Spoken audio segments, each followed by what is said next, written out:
Good morning, ladies and gentlemen.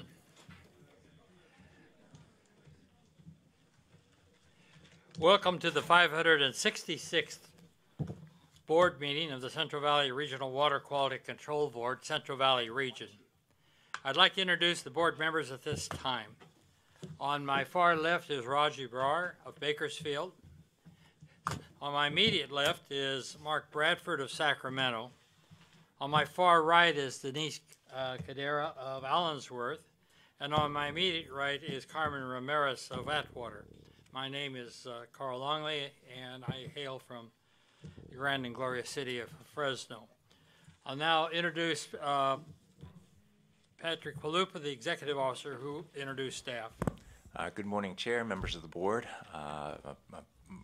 To my immediate left, I have Adam Lapitz, the Assistant Executive Officer in the Rancho Cordova office. To his left is Kieran Lanfranchi-Rizzardi, Executive Assistant and Clerk to the board. If you've got another blue card, make sure you get it to her so that you can speak and she can figure out who you are and what item you're working or you're speaking on. To my immediate right is Jessica Yar, Senior Staff Counsel with the Office of Chief Counsel.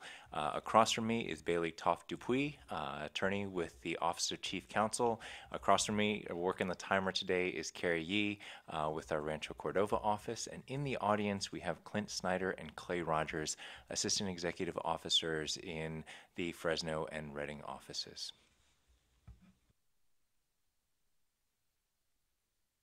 Thank you very much. Denise, would you please lead us in the pledge? Ready, begin.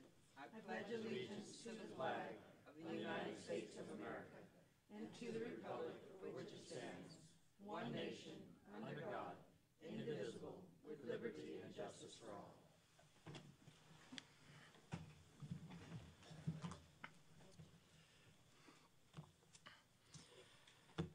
Thank you very much. Our meeting procedures are very definitive. In order to conduct our regional board meetings in a fair and efficient manner, we will be proceeding in accordance with the meeting procedures that have been provided with a summary agenda. And they're also available here at the staff table and available upon request. They're also posted on the board's website, and they're summarized on the computer screens during breaks. We try to put them everywhere. Any questions or comments regarding these procedures may be directed to Kieran Lanfranchi-Rizzardi, our administrative assistant sitting here at the staff table. With that, we will move on to board member communications. Hello, board members. Do you have anything to communicate? I mean, does it have to be related to the water board? I got lots of stories, but no, I don't have a report this month. Just follow her on Facebook. You'll get all that. It's a good time. I'd just like to mention I was reappointed to the board for a 4-year term, and I also attended the Water Quality Coordinating Committee meeting in October here in Sacramento. Very good. Okay, Dr. Longley. I also, in October 16th, attended the CV Salts hearing that received approval from the state, so kudos to staff and to Chairman Longley that was there from the beginning of the process, and I know this is just the beginning, but congratulations for this process moving out to where we have it today. Also, I attended the WQCC session on October 29th and 30th. November 12th, I attended the Tri-County Water Authority Groundwater Sustainability Planning public hearing. That was in Allensworth.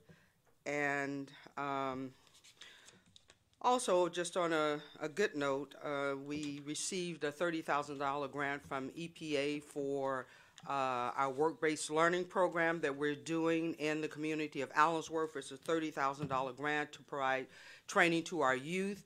I've talked about this a number of times, but the $30,000 grant is to pursue the training of our youth, particularly on the ECAR system. That's the electrochemical arsenic remediation project that I've mentioned.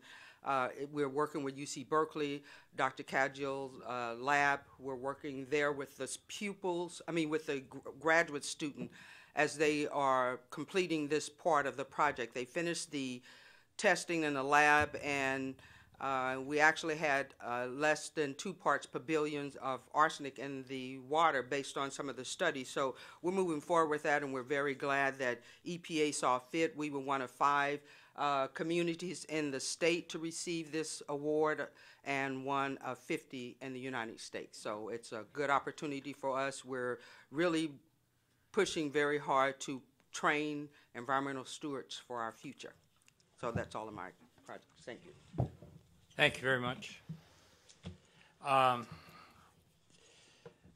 As Denise mentioned, in October, the Water Quality Coordinating Committee met, and I was present, in fact, presented at that meeting. Also, I was present at the State Water Board when the Basin Plan amendments for CV salts were adopted. A great day. We're about 3% there, maybe. We got a long road, a difficult road ahead of us, but I'm sure we're pointed towards success. And then, oh yes, I was trying to think of it. Food Safety Committee meeting in this, or I should say, Food Safety Panel meeting in this very room. I'm happy to see that we're towards getting to the point where that's beginning to wrap up, and hopefully we'll be able to wrap it up early next year. So that's great progress that's been made. And any further board member communications? Seeing none, I'd like to first of all announce that State Board Member Tam Dudek is in the audience. Tam, would you like to say a few words to us? A few words of wisdom. And I would also add right beforehand, just so that folks know who's on the screen up there, we have a number of staff awards that will be given out a little later on in the day. On those 2 screens, we have staff piped in from the Fresno and the Reading offices, because there's going to be some awards given out to those folks. So those people are participating via the video conference capabilities that we have in this room. Awesome, thank you. And thank you, Chairman Longley. Good morning, board member. Congratulations, Member Bradford. And thank you for your continuing service. Actually, thank to all of you for your continuing service. As you know, these water challenges don't get easier each year. I think every year the level of complexity rises, both from a technical aspect as well as a policy aspect. And you add into it the level of controversy and the different perspectives from our many stakeholders for whom these issues are so important. It makes your job tremendously difficult. And so your commitment, your volunteerism is truly, truly appreciated. Once again, I stand here and thank you. Looking back on 2019, there were just so many tremendous accomplishments by all the water boards. CV salts has already been mentioned. Thank you so much for your work on that. And as Dr. Longley mentioned, the work continue. So the fact that Mr. Bradford signed on for another term is, again, much appreciated. I'll just quickly mention 2 things that came out from State Water Board staff last month, or the month before, I can't remember now. But one of them is the online interactive map for PFAS, perfluoroalkyl substances. If you'll recall, earlier in 2019, the Division of Drinking Water issued some investigative orders to some airports and some landfill sources and the surrounding drinking water wells that we thought might have some PFAS issues. So that data has been collected, that data has been put on a map, it's been released, and it's the first phase of the effort to try to get as much real-time data and to get real data on sources as well as level of contaminations on PFAS throughout the state. So a second round of investigative orders have been sent out to chrome platers, and so that information will, as it comes in, will also be provided. And yesterday and today, there's actually been a 2-day technical workshop going on at the downtown Kelly, PA building on PFAS, bringing together a variety of experts to talk about PFAS, everything associated PFAS, from the use, from source control to what we are finding, what the next regulatory options might be, what are the possible treatment options. So if I have to leave early, it's because I'm trying to get back to that particular one. So PFAS continues to be very, very high on our radar screen, working with our sister agencies, as well as try to communicate as best as we can to the community so that they have information on PFAS. And then the other thing that I will report on is the Division of Water Rights staff released a streamlined permitting process for diversion of surface water during high flow conditions, flood conditions, for groundwater recharge. We think this will be extremely helpful to the GSA as they plan for compliance under the SGMA program. And I won't go into a lot of detail, but it involves just streamlining the process and reducing some of the costs associated of this, this activity. So I'll leave you with those two items. And Tam, if I could extend my thanks, when I was at the Water Quality Coordinating Committee, your staff volunteered to give a presentation to this board sometime in the near future on the PFAS and PFOA type of monitoring and the reporting coming back in the GIS databases. So expect that within the next few board meetings. We'll have some folks from State Board talking about what that major effort is to stem the harm potentially caused by these so-called forever chemicals. The technical staff have explained to me that there's just a couple things that are going to be left over after we're long gone from the planet. It's plastic and Forever PFAS. chemicals. Yeah, they're going to be they're going to outlive just about human civilization if the technical experts are to be believed. And so they're really, really tough to handle. So And the challenge is that there are thousands of them. And one of the things that intrigues me, since we're getting into this topic, intrigues me is the idea of, if it's possible, to manage as well as regulate as well as clean up these chemicals by classes or subgroups rather than one chemical at a time. Yeah. Very intriguing from both a technical as well as a policy perspective. That's important. Well, thank you very much. And so I would just like to thank you as a representative from the State Board on the hard work that all of the members did regarding CV salts. It was an important project, not only to the Central Valley and to California, but certainly a lot of people put years and lots of money into it. So to see that the State Board was able to support it is a big step for us. So we thank you. Tam started the whole thing, you know that. You always blame me for that, Carl. Well, thank you, but I will have to toss the things right back to your staff as well, and all the stakeholders who participated in not only the over a decade-long effort, but also in the, last month or so, there were some really intense meetings and a lot of discussions.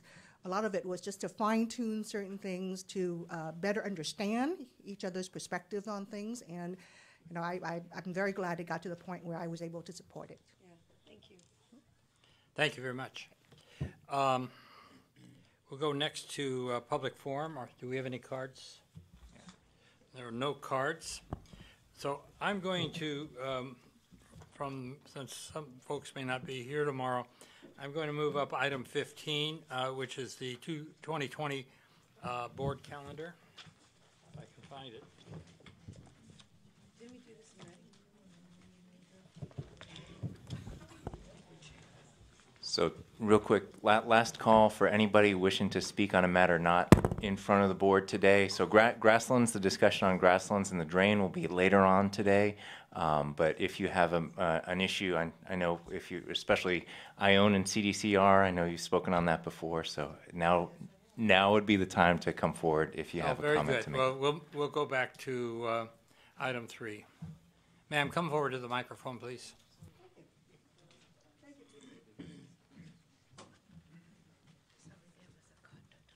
Is this working? Cool. Yes. My name is Sally Barron, and I came to your June meeting to see what was being done about the continued discharge of raw sewage into Mule Creek by CDCR at Mule Creek State Prison. The Water Board had issued a notice of violation to CDCR in February, but nothing had been done to address the prison's noncompliance with that order. I want to thank you very much, and I am very pleased that the board sent another 2 letters after I spoke in June, and they were still in violation, and they'd missed all the deadlines for their NOV. The board sent another letter in October that CDCR was again late in reporting the deadline, and a deadline of November 1st of this year was set. On November 1st, the report from CDCR arrived. It's 16,000 plus pages. Reading, analyzing, and verifying the information in this report will take untold hours of staff time and resources. But not to worry. Prior to sending the Water Board this letter, CDCR had said they were not going to fix the problem of water contamination with sewage and industrial waste being discharged untreated into Mule Creek. And I quote, "Anytime there is more than 1/10 of an inch of rain forecast, CDCR will open the slide gates prior to the storm, and all of the commingled sewage, wastewater, stormwater, etc. will be discharged into Mule Creek. To add insult to injury, CDCR will report each of these releases to OES as spills of stormwater," which is a lie.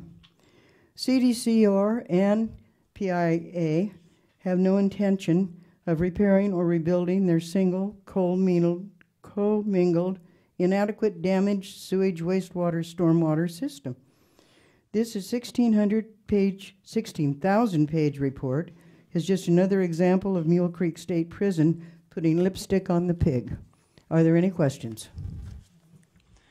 I can respond, actually. So I think the characterization isn't quite right. Not to get too far into the details, because we're still hammering out a settlement with CDCR for the past violations, and not to get too far into the content of that report. CDCR has responded to the controversy that erupted last year by hiring on one of the preeminent science groups in the state, the Southern California Coastal Water Protection Group, or SQURP, to oversee their sampling of the E. coli and other constituents in their discharge. That, so the experts basically did a lot of hand-holding to figure out what was going on with the system, and a lot of it turned out to be that the sampling protocols were not as good as they should have been. So thankfully, the numbers that are coming back right now and the numbers that are discussed in that report are dramatically lower than what our worst case scenario was. In addition, a lot of that report details a very, very exhaustive camera work that they did to look under all the pipes at CDCR. They did not find the cross connections. They did not find corroded pipes that were alleged in the news media around the time. So, frankly, the regional board, there were a couple deadlines that were missed, but we were working with CDCR the entire way to make sure that they were abiding by the terms of the small MS4 permit that we also made sure that they were enrolled under. They had some initial resistance to that, but they are now enrolled under the small MS4 permit. Not a statement that they don't discharge, so they are permitted. And frankly, I think that a lot of my concerns have been alleviated by the scientific work that CDCR has done and their incredible commitment, frankly, of resources to get to the bottom of it. So we'll have an information item for this board when everything is analyzed and when we've sealed the deal on the settlement, because there were violations in the past. But I do think it's a mischaracterization to say that there's a lot of raw sewage being pumped into Mule Creek. That is just not the case. That is not what the science is showing. I disagree with you. This has been going on with the Water Board and the prison for 27 years. The first notice of violation was issued to the prison in 2006. And in 2013, and I have the paperwork on this, the water board said that, gee, they cleaned up the mess and everything was fine, except that they did not. The water board signed off on their closure of this with 3 or 4 items that were listed in the original notice of violation that had not been addressed. And this was in 2013. Here we are, here we go again. It goes over and over and over. I have perused the first few pages of their report, and I find some serious problems with their sampling techniques, with the fact that they are, again, saying that it's avian bird waste, which is hysterical. They say it's ruminant. They didn't define whether it was wild ruminants, deer, etc., or the cattle that are pastured above the prison. However, they took these wonderful samples when the cattle are gone to the mountains. There are no cattle there. So where did their bovine or ruminant results come from? They must have come from the deer, because there weren't any cattle in the valley at that time. And the other big problem I have is they're talking about avian waste in the moat, and so far I haven't found any reports or studies or whatever showing any presence of any species of avian in any large number anywhere near the prison. Well, ma'am, you raised a number of questions about the report, and when will we get the information item, do you think? So they're doing an additional confirmation sampling over this wet season, so I would like to bring something to this board after that data is taken back and analyzed sometime in the summer. What the specific indicator that they're talking, that's being brought up right now is mitochondrial DNA sampling to figure out where the source of the E. coli is from. That's where it discovered a hit for ruminant. It also discovered a hit for avian. There was not a human signature that we were really concerned about. That's really interesting that you bring this up, Peter, because... Ma'am, this is going to be part of an information item, and we don't have anything in front of us for us to work off of and discuss with you. The proper time is when this comes back to the board. Thank you very much. But thank you for bringing up some issues that I'll certainly be looking at. Thank you very much, and I want to compliment you again. Your enforcement staff that I have been working with over the last forever is excellent. Thank you very much. Apparently we did have one other card. Corey Ring Martinez, are you in the audience?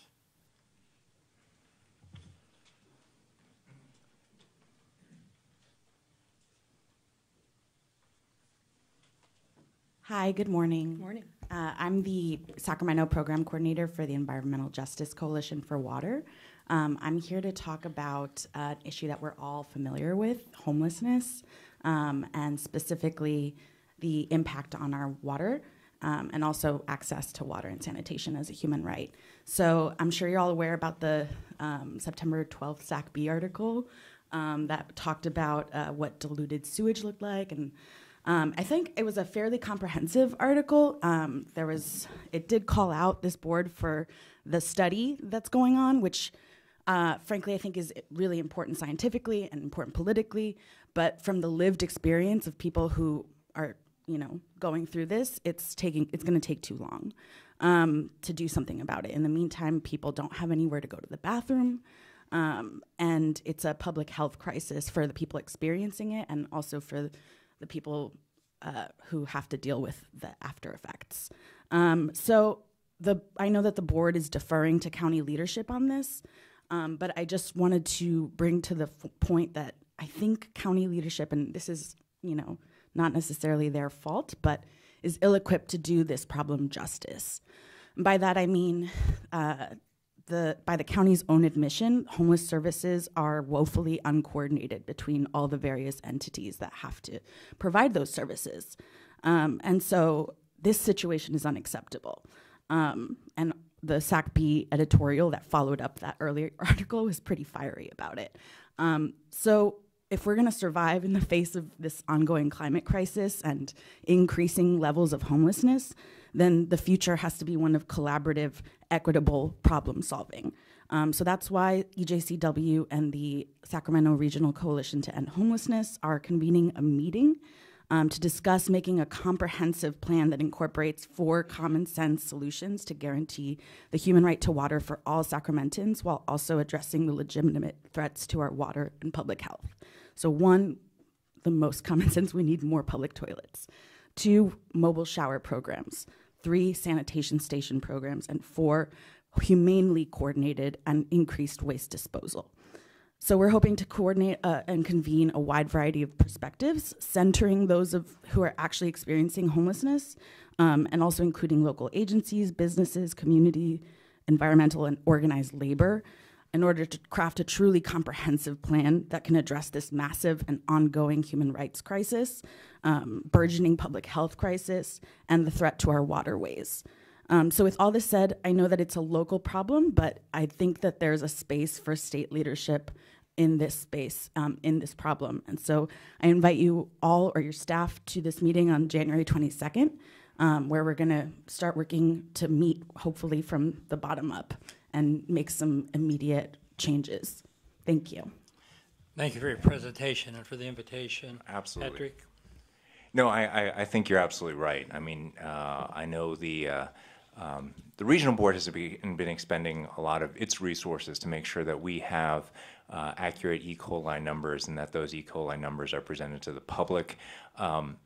I will say, without divulging too much because it's a highly political issue, that the regional board is looking to leverage whatever resources and legal authorities that we can to make sure that local entities are doing everything that they can to provide sanitation facilities for the people that are living by the river. I think it's my perspective is that there are some actors locally that are working very hard. There are others that I think are still seeing this as a law enforcement issue, and it's more of a human right to water issue, at least in this board's framing. So we're kind of entering into that sphere, seeing what other resources we can get, seeing what enforcement resources we can bring to bear. I think our thinking is shifting as well. I mean, it's one thing to continue to collect data and provide the information to the public. At a certain point in time, after we do the DNA testing, which is ongoing, we have to pull the trigger and make some folks uncomfortable and make them act. We have partners that are willing to move forward and partners that are less willing to move forward, I think is kind of a way to characterize it. And frankly, I think that, you have examples in say San Francisco, where Mayor London Breed just approved the use of those 24-hour staffed public facilities for homeless populations to use. I think it would strongly behoove the city of Sacramento and the county to move forward in that direction, because that is absolutely what is needed. The logistics, we can leave it to the locals to figure out what the logistics are there, what the funding streams are.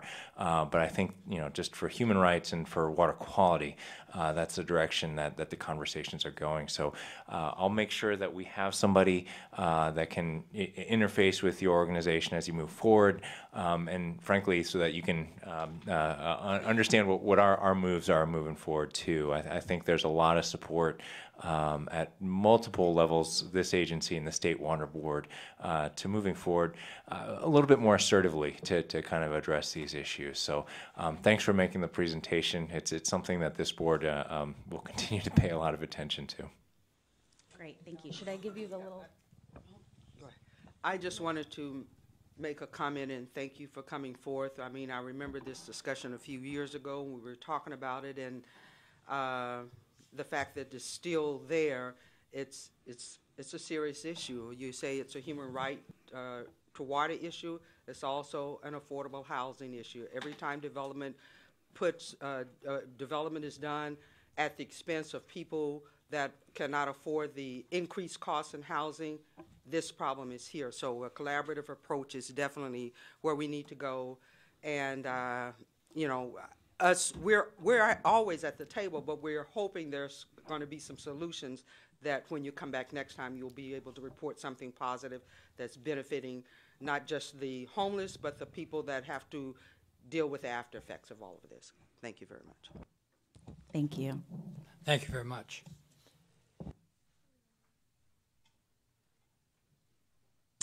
We'll move then back to item 15, which is the 2020 board calendar.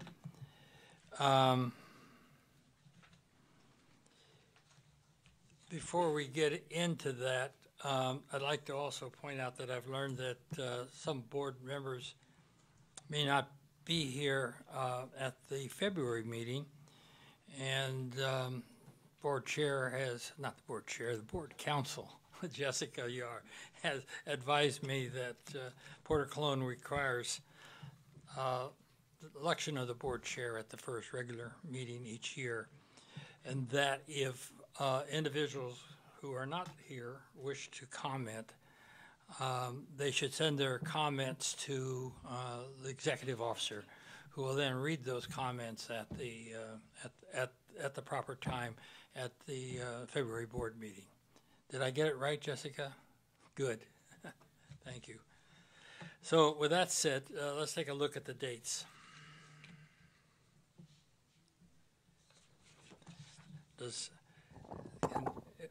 Do these dates look good to everybody?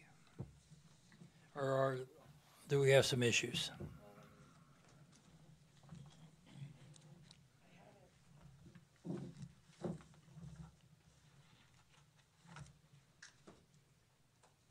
You're checking. We will take a slight pause. You know, I think I was one of the persons that wasn't going to be available in February.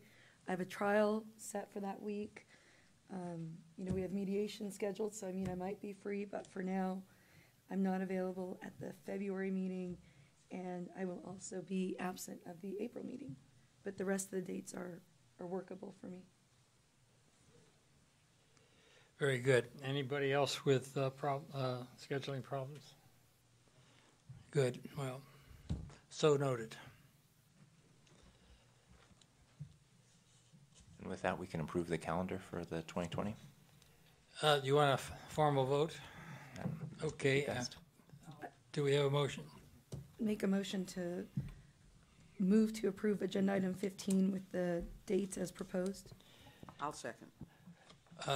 Carmen's moved. Denise seconded. Call the roll. Ms. Cadara? Yes. Mr. Bradford? Yes. Ms. Brower? Yes. Ms. Ramirez? Yes. Dr. Longley? Yes. Motion carries. Very good. With that, we will go back to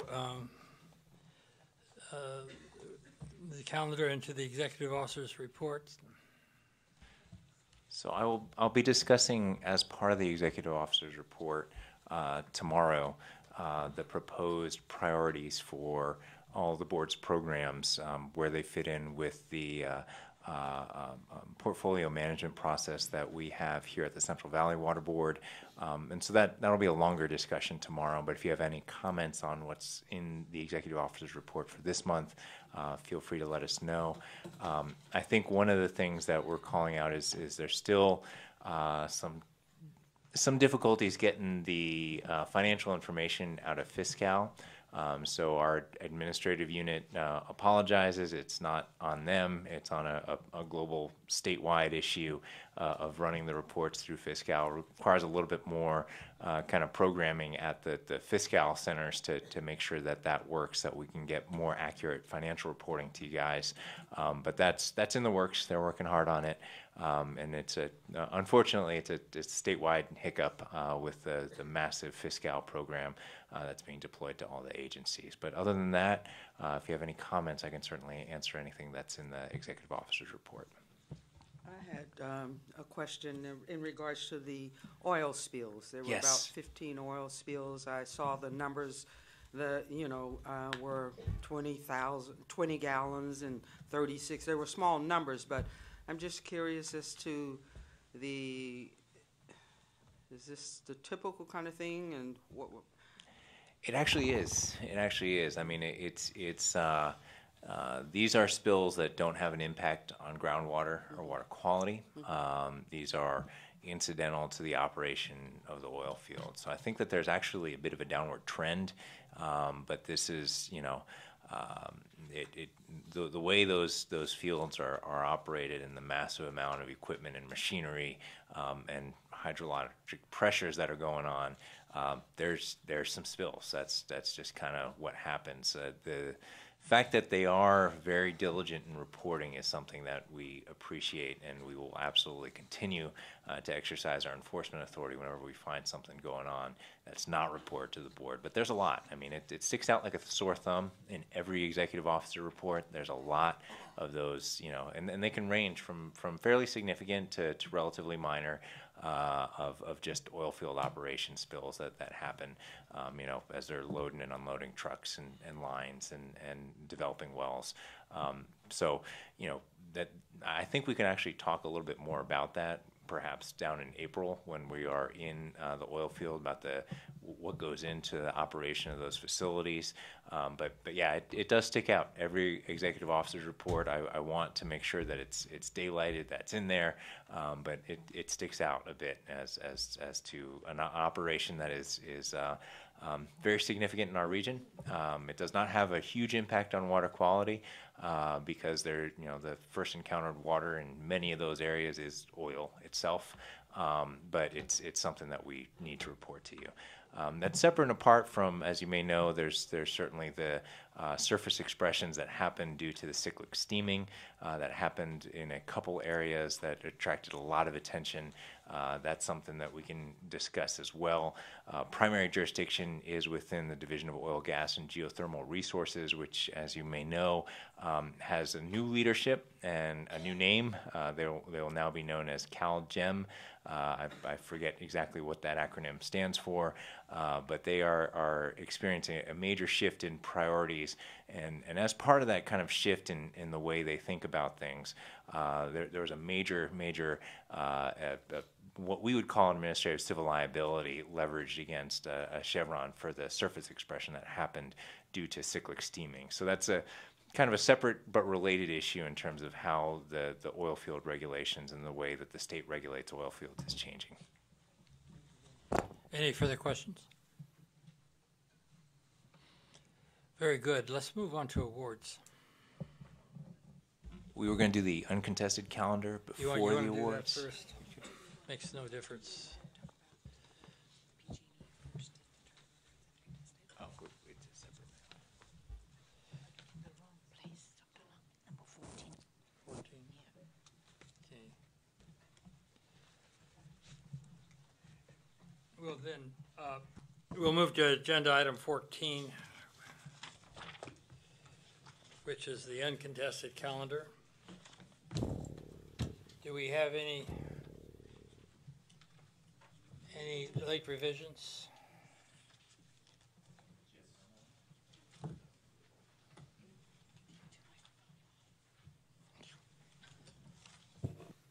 Got two up.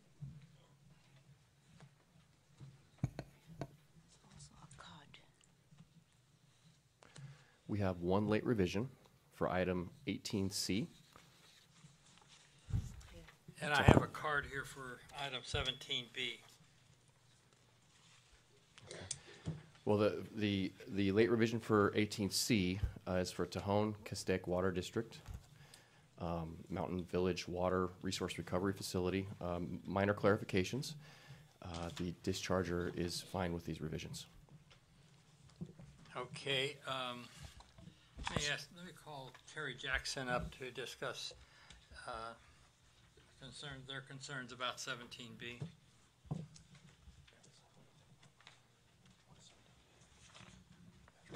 What? Concentrated or concentrated aquatic?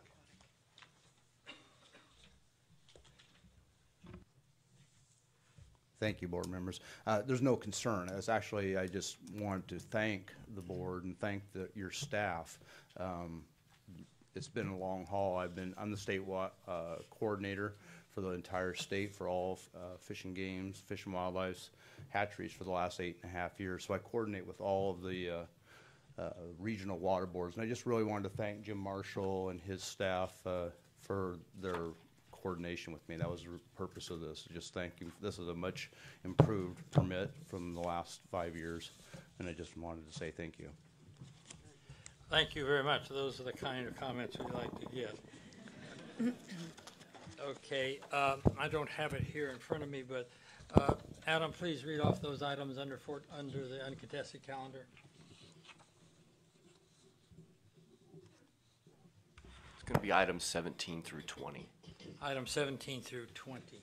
So at this time, I would make a motion to approve the uncontested calendar with the late revisions. Carmen's moved. Do I have a second? A second. It's been moved and seconded. Call the roll. First of all, any discussion, board members? I don't think so.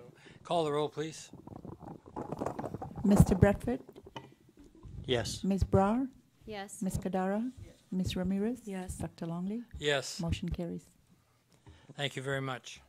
And if it's the pleasure of the board, we understand we had discussions with tribal representatives late yesterday evening on the Pacific Gas and Electric former geothermal landfill, which is on the contested calendar, but we understand that it is currently not contested. We added some language that, we were heavily engaged with the tribe who really met us and had a lot of productive discussions.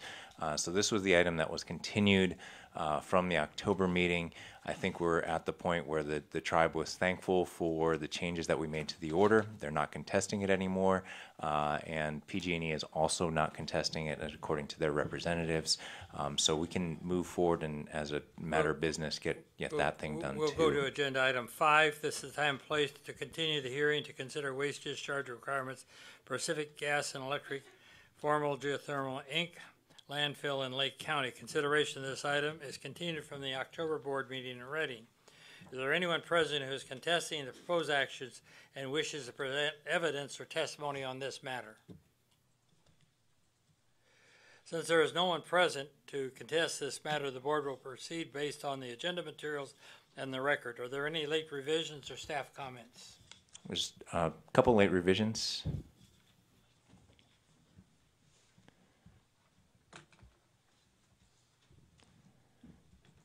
Maybe you could just generally describe them. Good morning, Chairman Longley, members of the board. My name is Brad Shelton. I'm the senior in charge of the Title 27 permitting unit. As Patrick noted, we had conversations with the tribal entities yesterday regarding some language we'd proposed to satisfy their concerns that they brought forth at the October 11th board meeting.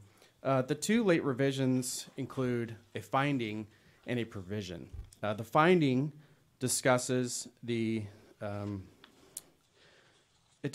Central Valley Water Board's commitment to meaningful involvement and consultation with the Middletown Rancheria Band of Pomo Indians. This was their concern, that they wanted government-to-government interaction, and that they wanted an opportunity to review documents that were submitted to the Water Board. What we have agreed to in the finding is that we're going to notify them of documents that arrive and allow them to comment as a government agency directly to us. And then we'll incorporate their comments as needed when we go to issue comments to the discharger. Okay. So the other item that's added is a provision. And this is actually, it's in the facility specifications. This requires PG&E, the discharger, to consult with the Middletown Rancheria prior to conducting any ground disturbance. So PG&E, the discharger, needs to talk to the Rancheria. They need to find out if the Rancheria has any concerns of any tribal or other materials or places of significance at the site, and they need to work with them and maybe potentially have someone present. And PG&E is fine with that, and we've discussed that with them. Do you have any questions? Questions, board members? No, thank you very much.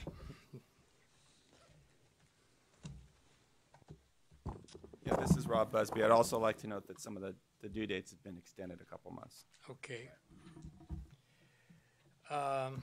Does council have any legal issues to discuss at this time? None. We'll go ahead and close the hearing. I'm sorry?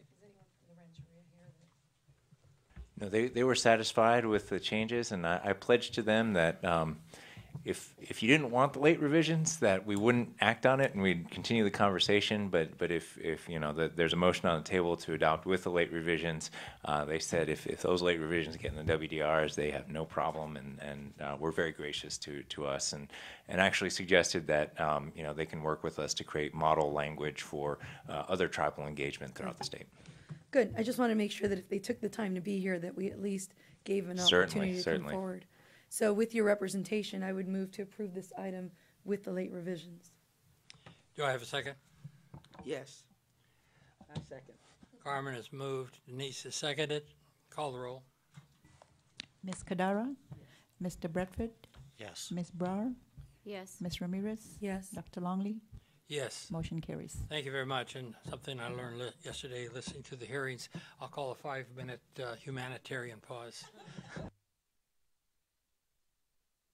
And then we'll proceed with awards, and then on to the Grasslands item.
Let's begin taking our seats, please.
farther northwest from that. You know where Herndon is? We live on the other side of Herndon, over by the river. Is that by Woodward Park? Is that by Woodward Park? That's northeast. I live over in the northwest. Okay. You ready to go? Ready to go. Well, Carmen's not here. Carmen's right. She was right. Just talking. That's all right. All right, well, I'll wait. I don't want to. No. Okay, the board's back in session. Take your seats, please. And the next item on agenda is awards.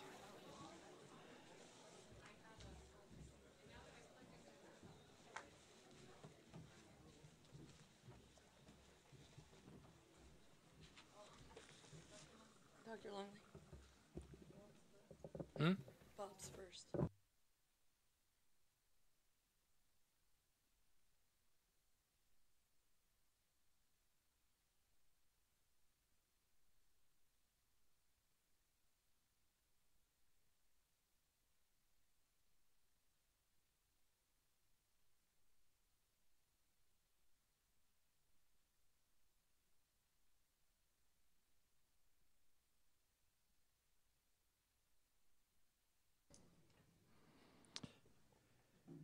Bob, would you join me here, please?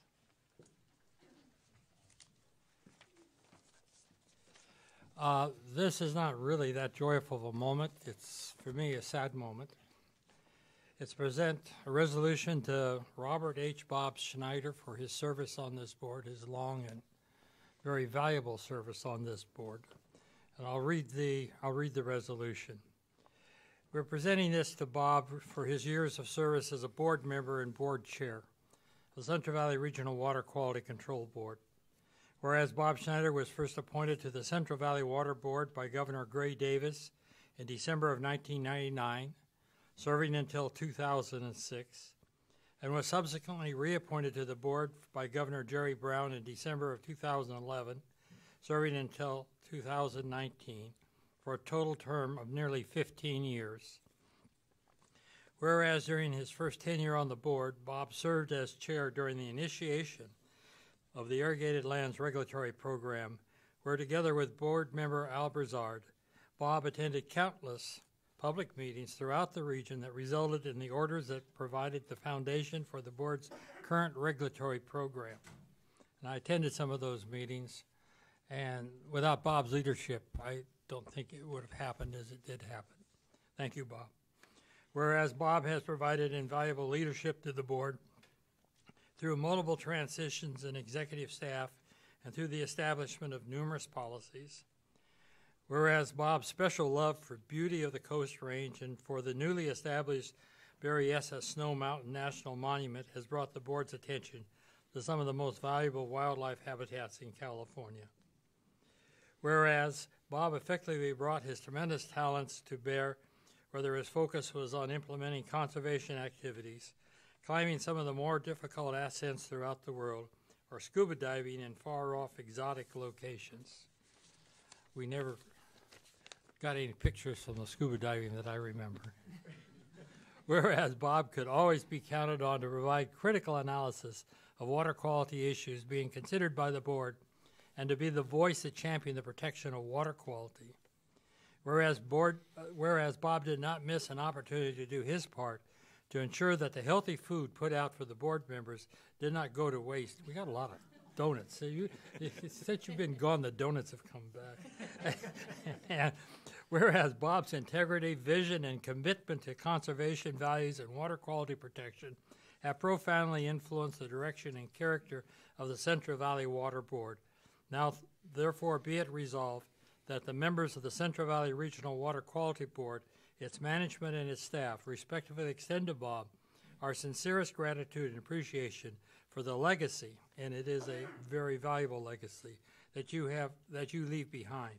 And be it further resolved that this board and its staff sincerely look forward to working with you on any and all water quality issues that you may continue to work on in the Central Valley.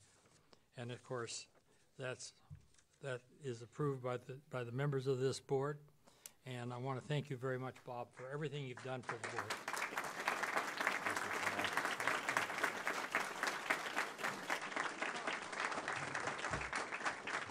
Let's do the pictures and then.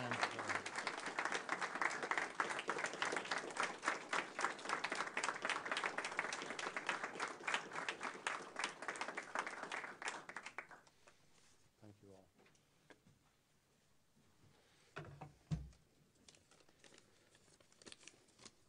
Thank you, Carl. Thank you, board members.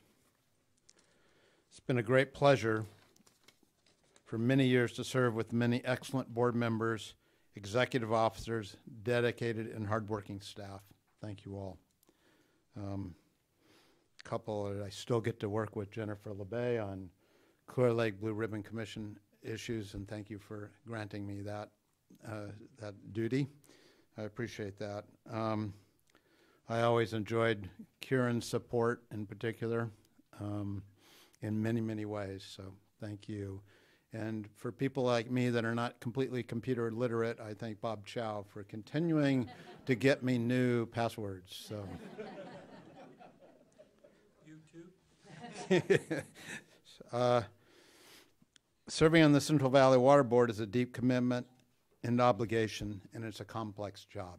And it's certainly getting more complex, as Mendota mentioned a little bit earlier. We've all worked hard to protect and enhance water quality in the Central Valley. It's been a team effort with the board, those that we regulate, many are in the audience today, and an engaged public. I'm proud of how we work together to address serious water quality issues. I noticed David Corey's in the audience. He was certainly here when I started, so it's nice, David. Tess is here. I don't see Bruce Holstock. He would often be here. It's nice we had someone from environmental justice. I was always proud of the ability to work with environmental justice, the ag community, our other regulated constituents, and that was particularly important. I was particularly privileged, as you mentioned, Carl, to work with Al Brizard. He was the irrigated ag member, and I was the environmental member. And it was really difficult because my environmental friends were mad at me, and Al's farmer friends were mad at him, but we were on the same page, and we went together to many, many meetings, and Bill Croyle's in the audience, who helped develop that program also and move the irrigated lands program to where it was. And Pamela Creedon's the one that drove it towards groundwater quality also. So it's a big team effort by an awful lot of people, although it's a very few people with respect to the number of people that are, the number of dischargers and the number and the acres that are being regulated. And that's a credit actually to the ag community, I think, who stepped up with their coalitions. And some criticize them for being self-regulated. And you know, this is the only way this program be successful. And ag has actually done a tremendous job. And you see that in the manager reports. When there's an exceedance, they're addressed. And many of the manager reports are no longer in effect because they've been successful.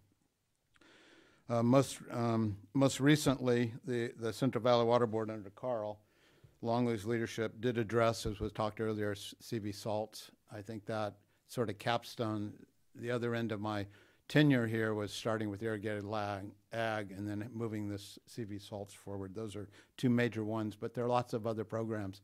When I started, I think there were 8 programs, and now there's like 20, and they continue to grow with complexity. And we just heard about the CFAs, which is another one of those overriding issues that come to the fore.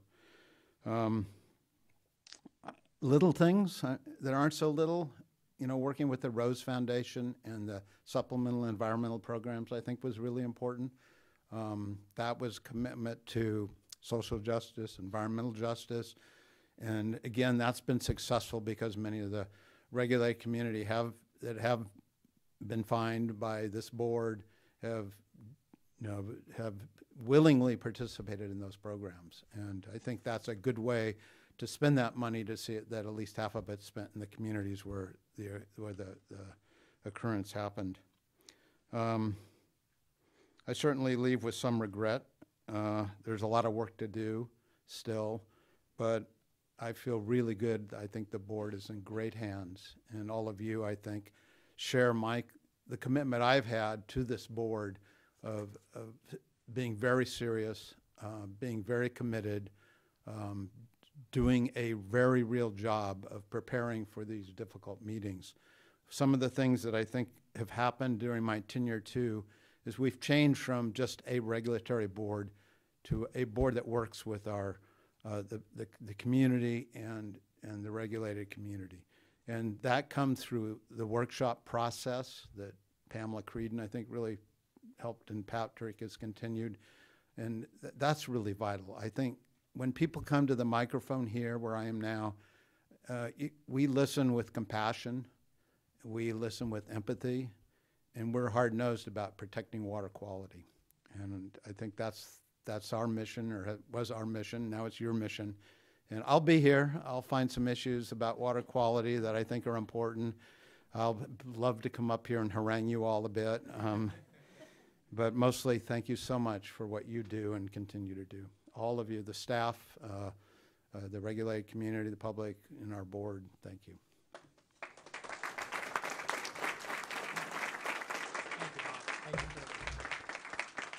Well, and Bob, I'd like to say to you that, you know, aside from, you know, the riches and the glamour of being up here on the board, you know, what we all want to do is we want to move the ball forward in water quality and water protection.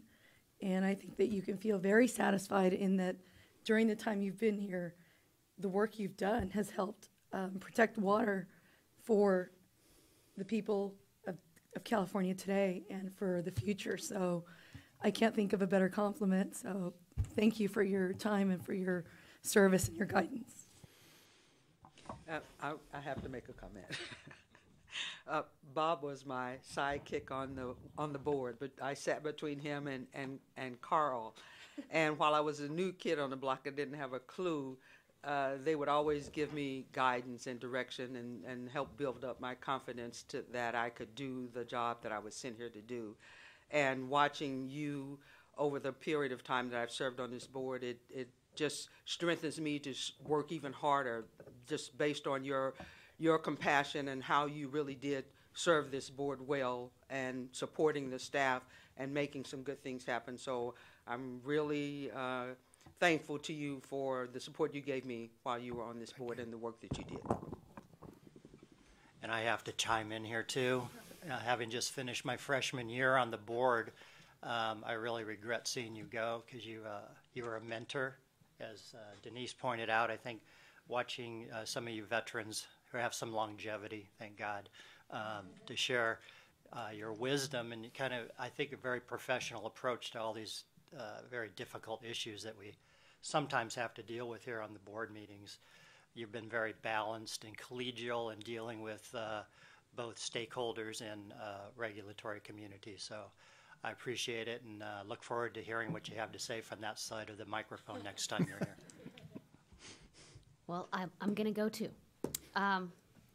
So I've been on the board, I think, 3 years.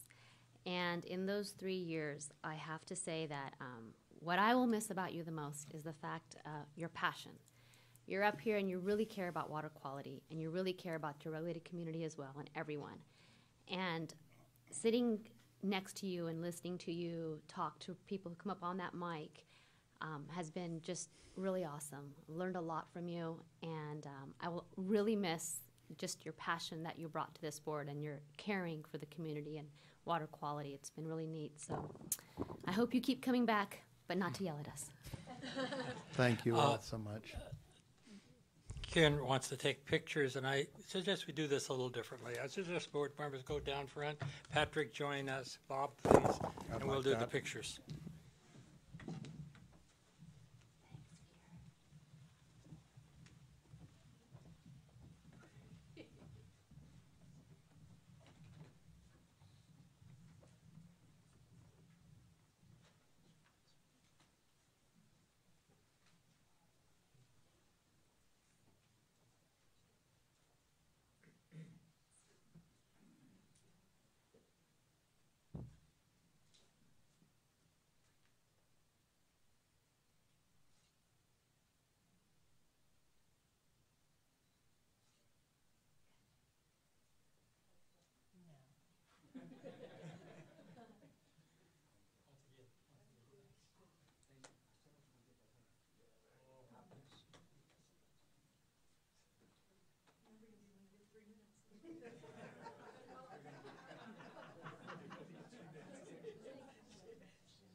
We also have a number of staff awards to give out today, and as I mentioned earlier, one of the reasons that we have the Fresno and Reading staff tuned in on the video device is that we have a number of the Reading staff that will be eligible for an award. But first, let me give an award to a Reading staff who is here in person. And Eric, if you could come up. I think this is the very first time we have somebody winning both a Superior Accomplishment and a Sustained Superior Accomplishment Award. First, the Superior Accomplishment Award. Eric Rapport has been selected to receive this Superior Accomplishment Award for his contributions to the Reading office, the Central Valley region, and across the state and other regional boards. Eric's technical and leadership contributions have benefited all. Eric has worked in staff and senior specialist roles as an engineering geologist in the Reading office since 2000. Most recently, he has led the region's implementation of the State Water Board's on-site wastewater treatment system, or OTS policy. This work involved tracking, assisting, reviewing new plans and ordinances developed by over 30 environmental health departments across the region. Seeing the need for guidance and consistency, Eric worked with the California Conference of Directors of Environmental Health, or CCDEH, to develop templates, checklists, and other resources to assist both the development and review of the required plans. As Eric's hard work kept the region ahead of the curve with respect to the rest of the state, these tools and communication channels were made available to benefit others still working through the process. The significant amount of regional board work involved with this effort required assistance from WDR program staff in our 3 offices, with Eric providing training and assistance as needed. Eric is now planning for significant future OTS policy deliverables by developing guidance, checklists, and resource estimates with the goal of ensuring the program is successful and results in prioritized attention to identified water quality problems. Beyond his work on the OTS policy, Eric has a passion for mentoring others and assisting to provide rigorous, science-based analysis of challenging water quality protection cases. Numerous groundwater investigations, cleanups, and other actions have benefited from his involvement.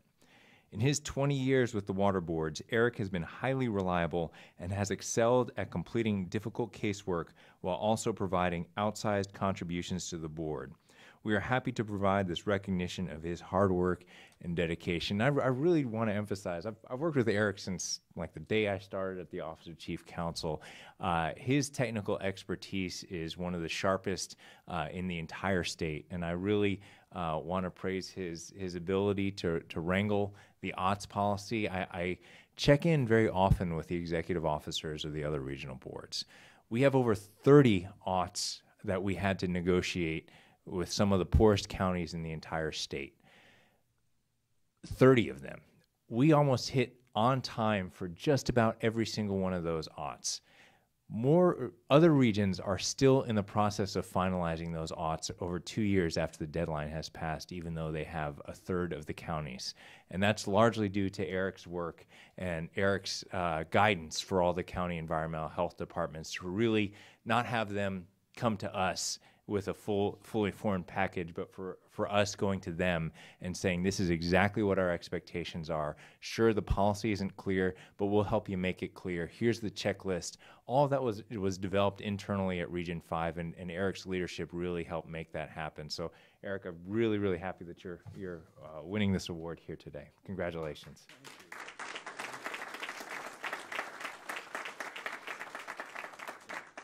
And hang out for a second, and we'll get a picture in just a minute. But we have somebody else from Fresno.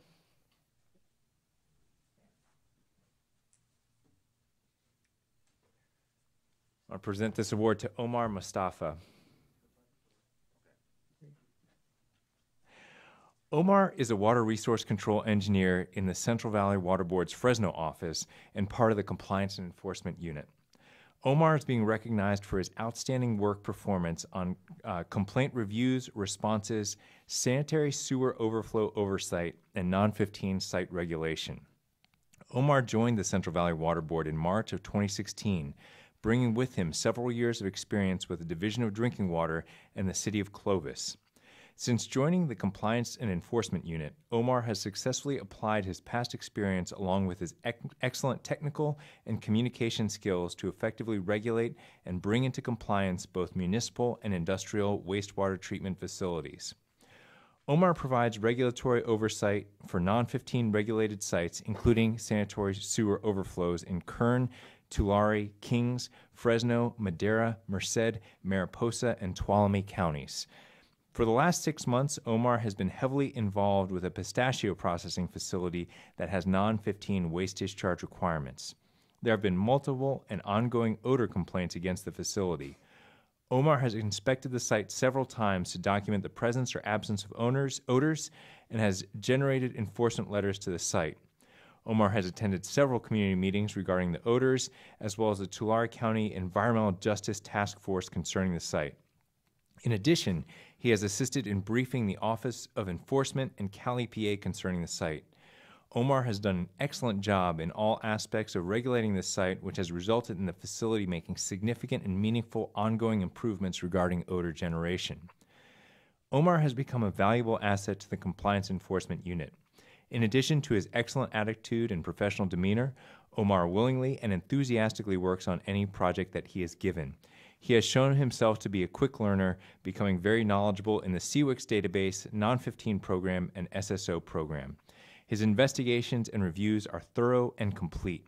His draft documents require minimal editing, and his technical knowledge is excellent. Omar carries with him a level of professionalism and dedication that well represents the Central Valley Water Board.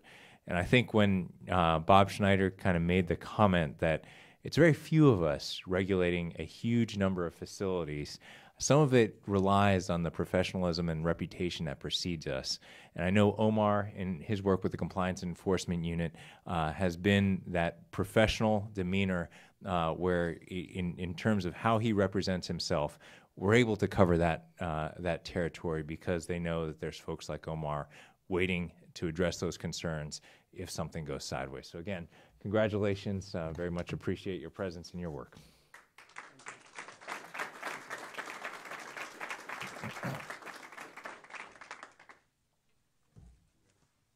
Clint, if you can come up here. Clint's not getting the award, but I'd like you to present this one with me.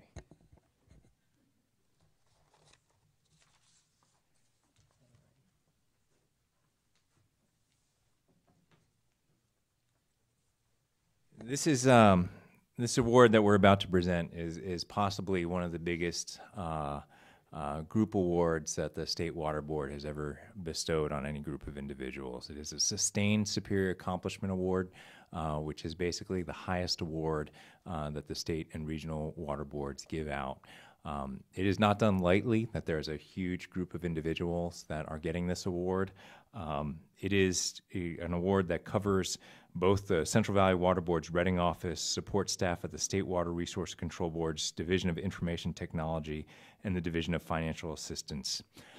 This reward is related to the fires that occurred within the region over the past year. Sustained Superior Accomplishment Award means that this is not just a one-time or one-year thing. This is a dedicated group of individuals who have been working on these cases, often in addition to their regular casework, for a large amount of time.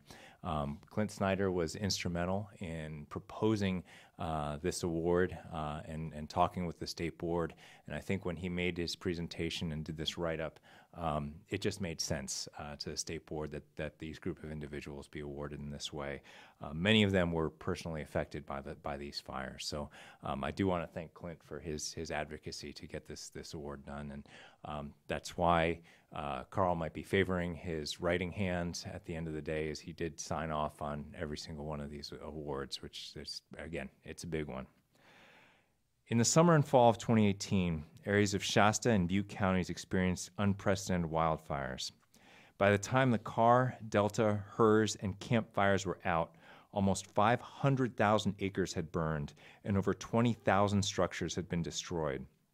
Despite suffering their own personal impacts from the fires, staff from the Central Valley Water Board's Reading office rallied to respond to the water quality, community, and personal needs presented by this extreme tragedy.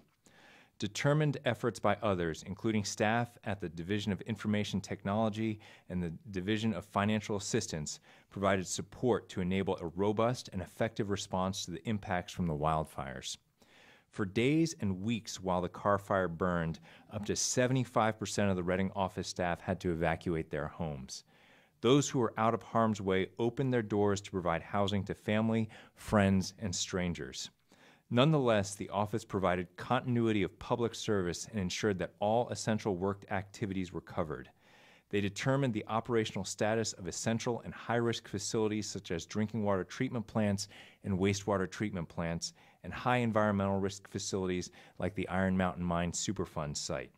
They coordinated with state, federal, and local entities and developed a response strategy to assess and prioritize water quality threats to be addressed. Over 1,000 site features were inspected and evaluated, and a geographic information system was developed to help identify areas requiring post-fire treatments to reduce impacts to sensitive water bodies and to protect the beneficial uses of those water bodies. Division of Financial Assistance staff assisted in pursuing state and federal funds to implement treatments in priority watersheds. Over $9 million was secured to fund work including sediment and erosion control, culvert replacements, water quality monitoring, and effectiveness assessments. 1,640 acres are being treated in the Carr Fire area, and 62 treatments over approximately 20 miles of eroding roadway in the campfire area are being stabilized to prevent sediment runoff impacts. Contracts executed for this work run through 2021. And I want to emphasize, there was no roadmap for this at the time. This is something that staff got together and figured out how to do without any guidance for what the proper protocols were. The state is working on rectifying that. They consolidated a unit this past year to make sure that this institutional knowledge is captured.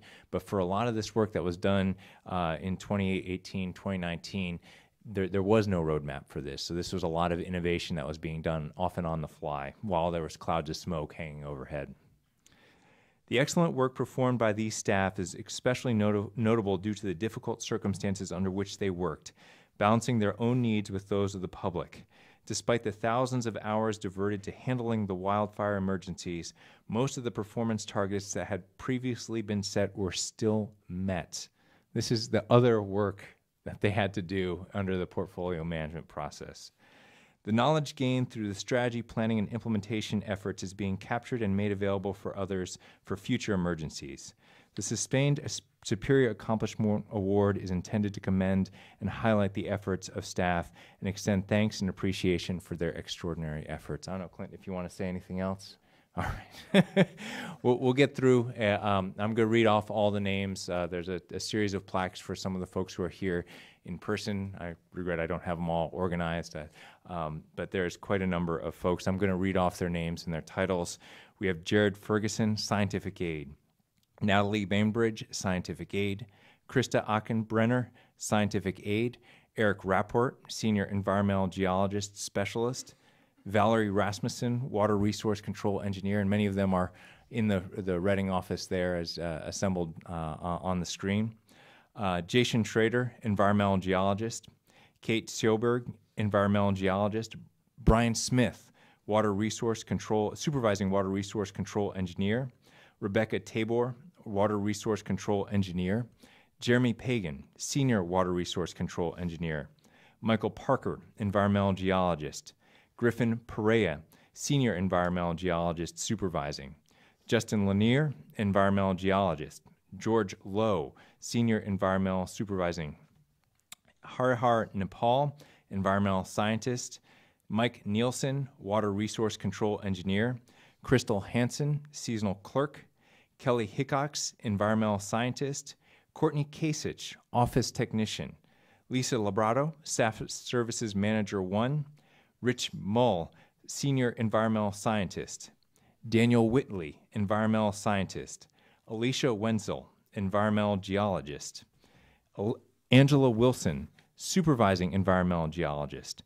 Gretchen Wassner, Environmental Scientist. Scott Zaitz, Environmental Scientist.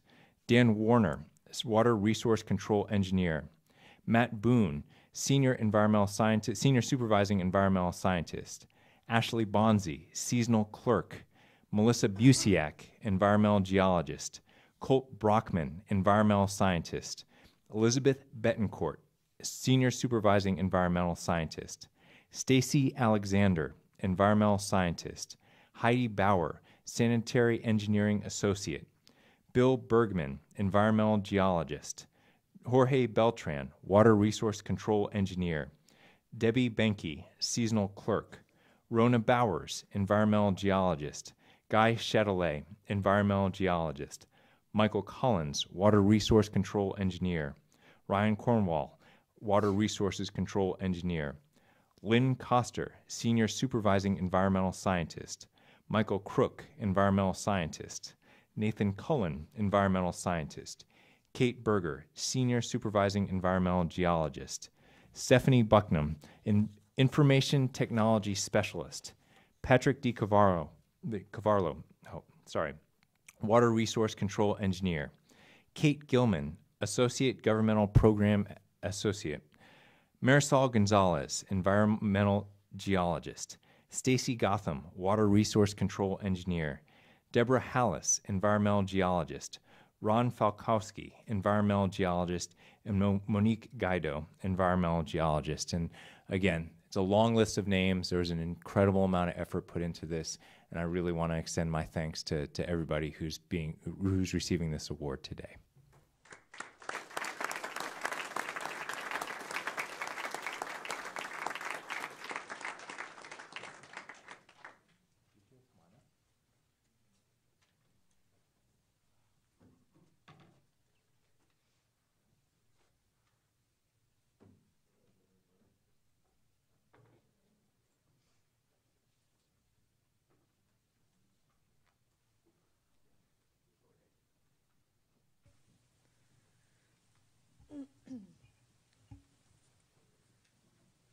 So while we get set up here, I'll say for the Reading staff that's watching us, and I can see Griffin there, I see a lot of people there, I see Fresno. I just want to thank you. When I read about these fires or I watch them on television, it's so difficult. I can't imagine being through it, but to have your own sort of place threatened and not only respond as a human, but respond as a professional, it's really an impressive mark. So to the extent that you can hear us and you can feel our gratitude, we're very grateful. So thank you to all of you watching remotely, and thank you to all of you here in person. And I have to join Carmen in that some folks did lose their homes, yet they were out taking care of things, and it's that level of service is so extremely commendable. Well, thank you so much. Let me get first a single picture with Eric and a single picture with Omar, and then we'll have a group picture with all the folks who are here today.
Yeah, while they're coming up, I'm just really proud of all of the Reading staff, all the work.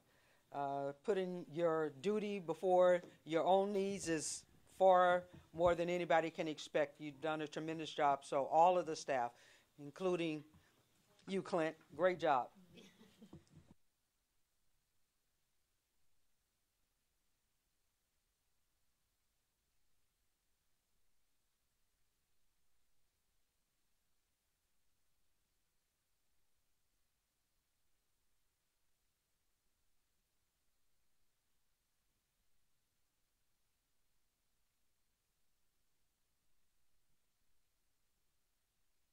Yeah, I guess I just want to add that a lot of these Reading folks also had to put up with extended power outages following the fires, and they got through that and managed to keep the shop open, and I'm really appreciative. So thank you guys. Actually, had a snow day too, believe it or not. So these awards are very important because they do recommend service above and beyond, and for that reason, we take them very seriously. We're very proud of these folks, and this is really about the only way that we can to say thank you many, many times over. Any further comments by board members before we move on? If not, then we're going to move on to agenda item number 6, the San Luis and Delta Mendota Water Authority and United States Bureau of Reclamation WDRs for Grassland Bypass Project, Fresno County. This is the time and place for a hearing to consider waste discharge requirements for San Luis and Delta Mendota Water Authority and United States Bureau of Reclamation in Fresno County. This hearing will be conducted in accordance with the notice of public hearing and the meeting procedures published with the meeting agenda. This time, evidence should be introduced on whether the proposed action should be taken. All persons expecting to testify, please stand. At this time, raise your right hand and take the following oath. Do you swear the testimony you're about to give is the truth? If so, answer, I do. Thank you very much. The designated parties are San Luis and Delta Mendota Water Authority and the United States Bureau of Reclamation. The total times allowed for testimony, cross-examination, and closing statements are as follows. For the San Luis and Delta Mendota Water Authority and United States Bureau of Reclamation, 15 minutes. Following presentations by the designated parties, there will be 2 panel discussions by interested persons. Panel time limitations are as follows. The Tribal and Environmental Justice panel, 8 minutes, and the Contra Costa Agencies and Bay Institute panel, 8 minutes. All other persons are interested persons and should limit their testimony to 3 minutes, and a timer will be used. Please state your name, address, affiliation, and whether you've taken the oath before testifying. We'll now begin with a staff presentation.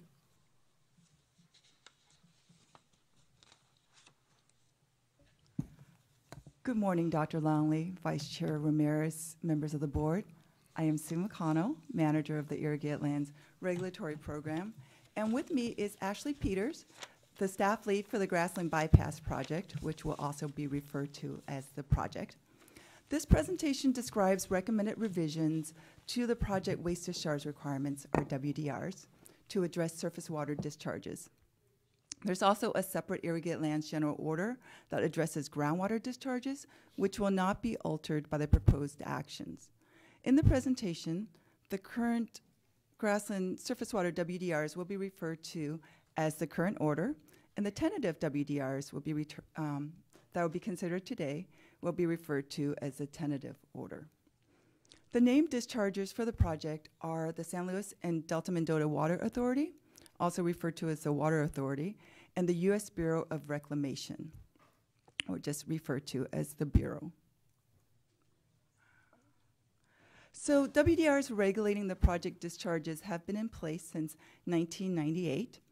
Selenium is the main water quality concern, primarily because of its potential impacts on fish and wildlife. It is a naturally occurring element that is not used for crop production, and the project has successfully reduced selenium loads by 96%. Salt is also a concern, and the project has reduced salt loads by 83%.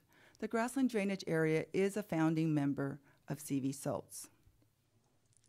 Board action is needed to regulate discharges beyond this month. So on this map, the Grassland drainage area is shown in red. It is surrounded by 2 agricultural coalitions, the Westside San Joaquin River Watershed Coalition to the north, shown in light blue, and the Westlands Water Quality Coalition to the south, shown in beige.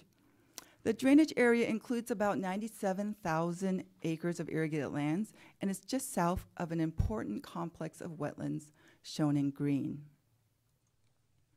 This slide illustrates the concept of agricultural subsurface drainage, which is an important issue for the Grassland bypass project. Plants get waterlogged when irrigation or stormwater flows combine with shallow groundwater to raise the water table. Tile drains are used to remove water from the root zone to keep the plants healthy. And soils in the grassland watershed can have elevated levels of selenium and salts, which can be mobilized by agricultural drainage. Tile drains move the groundwater to the surface where selenium can accumulate in the aquatic food web and impact fish and wildlife. Selenium concerns led to the project, which dramatically altered flow patterns in the watershed. This schematic shows pre-project conditions, and there's a lot going on. So as I discuss the flow path, the relevant arrows will darken in purple. Prior to the project, the drainage area discharged to the wetlands, then to salt slough or mud slough, which are tributaries to the San Joaquin River. In the 1980s, the Westland Water District discharged selenium-laden drainage through the San Luis Drain to the Kesterson Reservoir, causing waterfowl deformities and mortality. This raised concerns that the grassland discharges could also impact waterfowl in nearby wetlands, which are extremely important to the Pacific Flyway. This schematic shows how the project has routed agricultural drainage away from the wetlands to the grassland bypass channel, which discharges to the San Luis Drain, then Mud Slough, and the San Joaquin River. By rerouting the drainage, over 100 miles of natural channels and wetland supply canals, and over 60,000 acres of wetlands are no longer impaired or threatened by selenium. There's a use agreement between the Bureau and the Water Authority for the use of the San Luis Drain, which is a federal facility owned by the Bureau. The agreement provides permission and establishes conditions for the Water Authority to operate and discharge to the drain. The current agreement expires at the end of this month. The current order recognizes the agreement timeline and the need for order revision. Demonstration of CEQA and Endangered Species Act compliance are needed for the revision. In October, the Water Authority, acting as the CEQA lead, approved an addendum to the 2009 EIR to satisfy CEQA requirements. The U.S. Fish and Wildlife Service, the National Marine Fisheries Service, and the California Department of Fish and Wildlife have all confirmed that the project is in compliance with the Endangered Species Act. The tentative order was revised to regulate stormwater-related surface water discharges, and expanded management practices have been proposed to ensure that water quality objectives are met. The tentative order removes linkage to the use agreement, which contains financial incentives to encourage reductions of agricultural drainage. This has successfully eliminated surface water ag drainage during the irrigation season. Compliance going forward will be based on meeting water quality objectives. The tentative order adds board consideration of the need for an order revision every 5 years, several reopeners, and annual public meetings. It added annual selenium load targets, additional surface water monitoring, and requires a drainage management plan that provides a schedule and updates on stormwater management practices. So approximately 6 weeks ago, we learned about an incident of juvenile split-tail deformities possibly linked to selenium in the San Joaquin River. The State of the Estuary Conference had a presentation with information about spinal deformities in Sacramento split-tail, discovered in a single cohort of fish obtained from the Tracy Fish Collection Facility in early 2011. The collection facility's purpose is to prevent fish entrainment in delta pumps, and the researchers were studying the fish for another reason and inadvertently found the deformities. In this picture, the deformed fish are marked with red dots. And I'll show a close-up of one of the deformed fish. Sacramento splittail reside in the San Francisco estuary as adults and annually migrate upstream to spawn on floodplains and river's edge. Juveniles feed in upstream flooded areas and then move back downstream as floodwaters recede. Splittail are known to be particularly sensitive to selenium, and their migration exposes them to different selenium sources. Selenium can be found in refinery discharges to the estuary and also in agricultural discharges from marine origin soils like the west side of the San Joaquin River. So these two sources discharge different forms of selenium. Agricultural discharges contain mostly selenate, whereas refinery discharges contain mostly selenite, which are more readily accumulated into the food web, and so it's typically more toxic. Researchers attribute the deformities to selenium from both the marine uptake in the estuary and the juvenile feeding in the upper San Joaquin River. Note that this information is based on the State of the Estuary Conference presentation, and that study results are still undergoing peer review and are expected to be available soon. We are working to better understand the cause of the split-tail deformities, fill data gaps, and answer outstanding questions, including, are the deformities continuing to occur? There is data from 2011, but no data on deformities since. Can we differentiate between the contributions and the impacts of selenium from the maternal transfer and the juvenile feeding? Strontium isotope information was used to link the spinal deformities to juvenile feeding in the upper San Joaquin River. Could additional isotope information provide better details about the feeding location? And then finally, are there other influencing factors or contributing factors such as water year types, temperature, or other constituents? During the public comment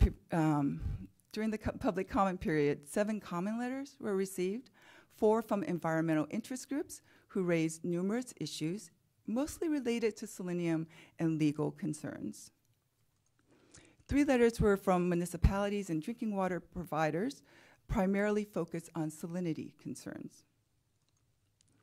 The comments primarily addressed the following main themes: the need for a selenium and salt management plan, selenium protectiveness of the selenium water quality objective, the need for additional surface water monitoring, the need for NPDES permit coverage, the adequacy of the CEQA document, and the need for regular board consideration and order revision.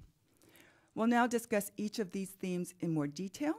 Comments in the upcoming slides will be shown in purple and the staff responses in green. Commenters asked that we not wait to require a selenium and salt management plan, which should include management practices, performance standards, and reporting obligations. They asked that the project's current salt discharges be quantified and that salt load limits be included in the tentative order. And also that there be a quantification or definition of a storm event that would result in surface water discharges from the Grassland drainage area. In response to these comments, a requirement for a drainage management plan has been included in the tentative order. A year is allowed for the development of the plan to accommodate the completion of the new use agreement, which will establish some operating criteria which will be included in the plan. The plan will address selenium, salt, boron, and molybdenum, identify specific control and treatment methods, operation and maintenance procedures, and implementation timelines. It'll define a storm event that could result in discharge from the Grassland drainage area, have a public comment period, require executive officer approval and must be updated annually.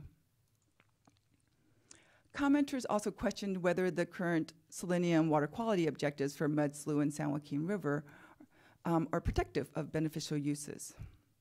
They requested the inclusion of a 2 part per billion performance goal for those two water bodies and asked that the board initiate a basin planning process for revising the objective. So the basin plan does have site-specific selenium objectives. In Mud Slough and the San Joaquin River, it is a 4-day average concentration of 5 parts per billion. And for Salt Slough and the wetlands channels, it's a monthly mean of 2 parts per billion.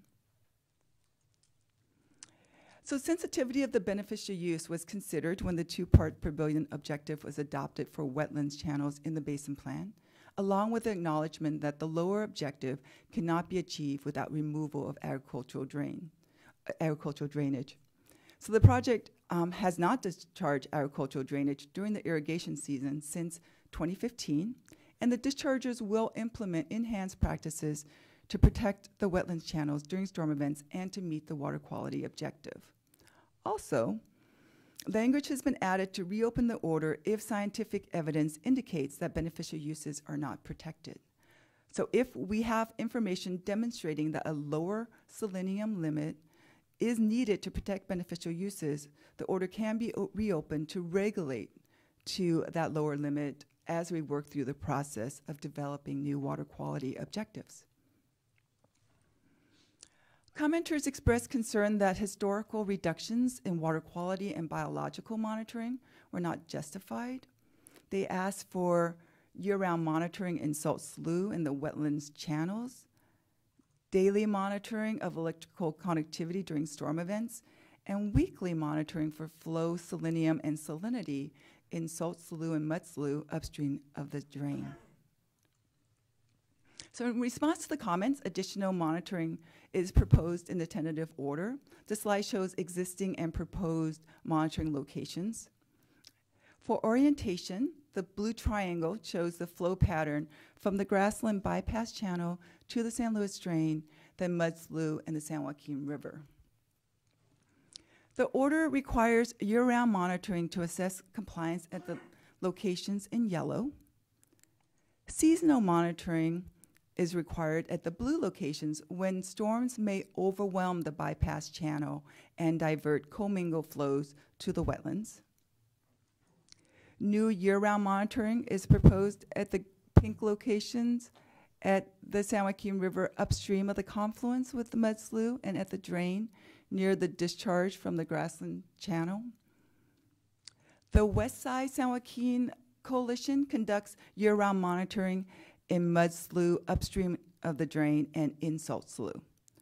Additional monitoring has also been added at multiple sites for selenium, electrical connectivity, and flow. So the U.S. Fish and Wildlife Service and the National Marine Fisheries Service have required biological monitoring of fish and invertebrates in accordance with their biological opinions.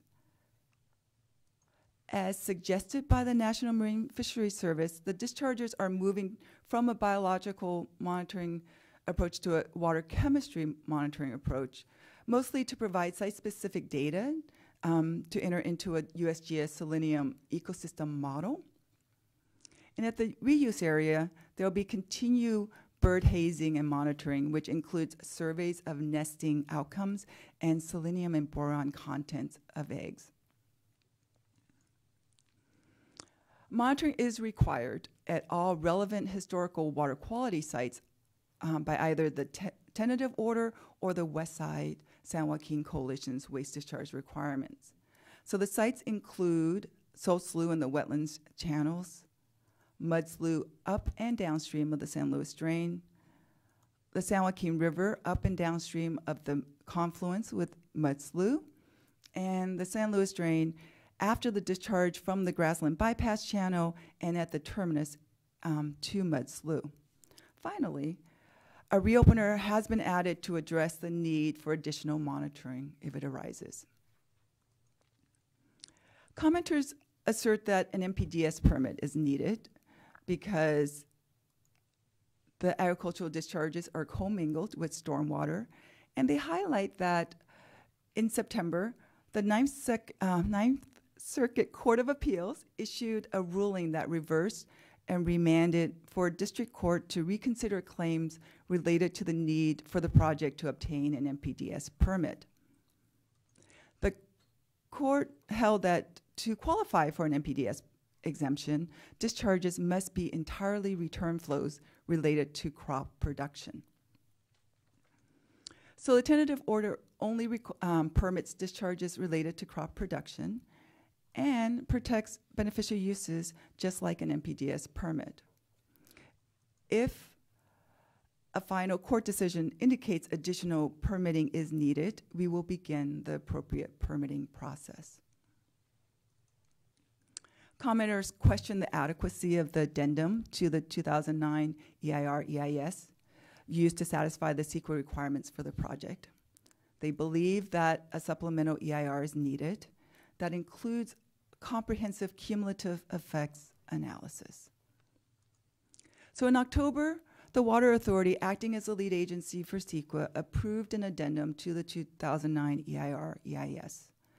The Public Resources Code contain scenarios which trigger a supplemental EIR, and the lead agency has determined that these scenarios were not identified.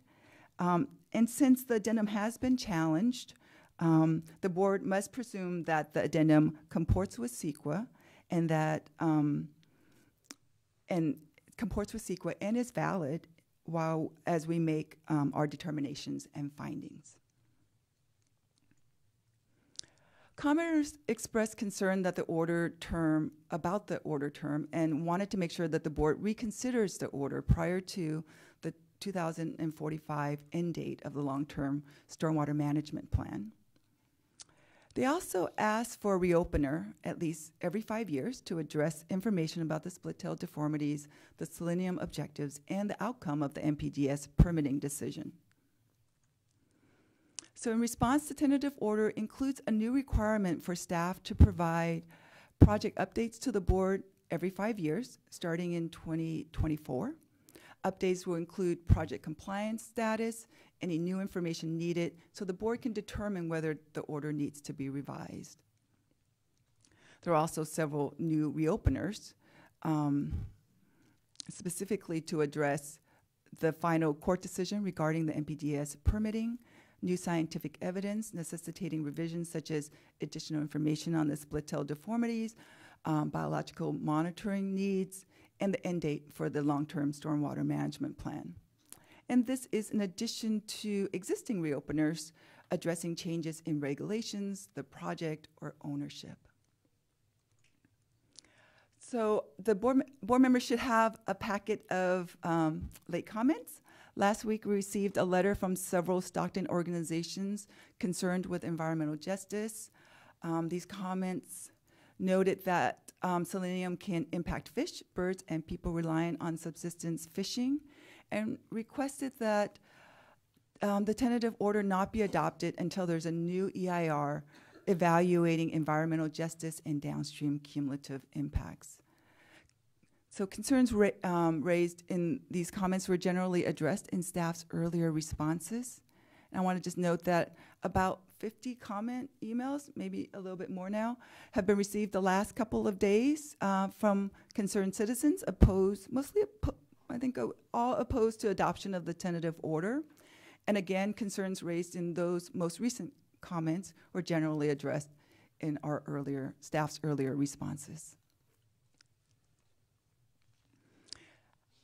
So the tentative order requires significantly more public input and review of the project, including an annual meeting to be held by staff with the dischargers, responsible agencies, and other interested parties to provide updates and address any water quality issues associated with the project. The 5-year recurring board consideration of the need for order revision, several reopeners, and then the opportunity for public review and comment on all of the management plans. In addition, the revisions include additional water quality monitoring, a new drainage management plan that must be updated annually, Selenium load targets, an updated sediment monitoring plan that must be updated every 5 years, and also photo documentation of mitigation measure implementation.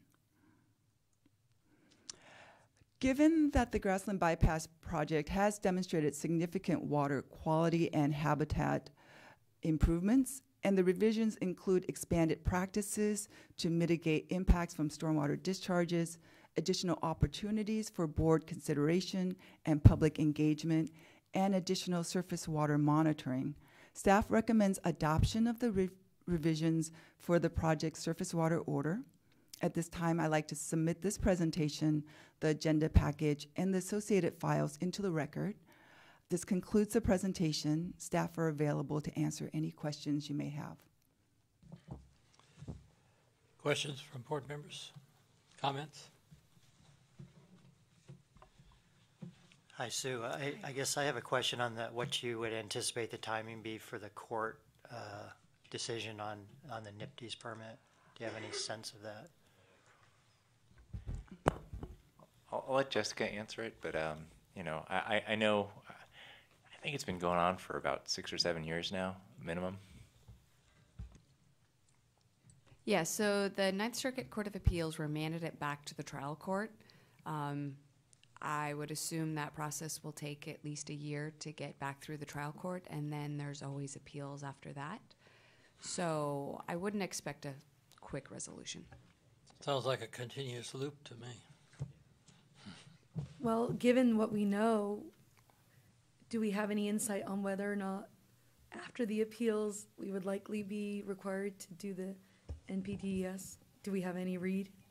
That's not something I would speculate on. Any further questions or comments? Thank you, Sue. I guess I would just add, Sure. you know, we had a phone call on this, and I've given it a little bit of thought and going over your presentation again, which is very well laid out.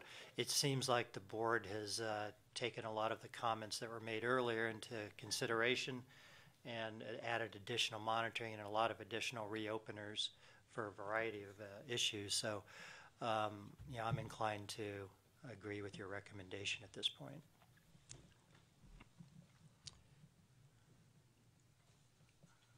Thank you very much.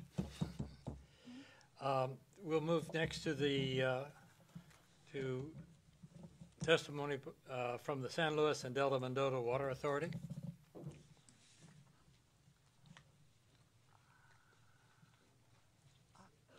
I'm trying to find your presentation. Let me see.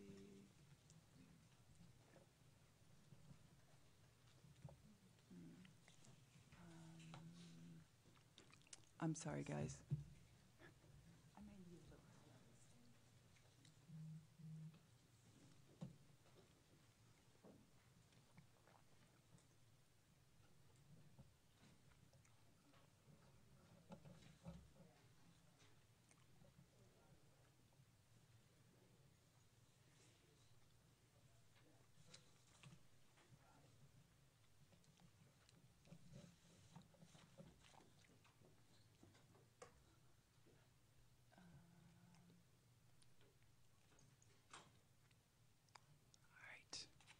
Do you guys want to, here, I'll let you drive. You guys want to come here or you guys want to sit there?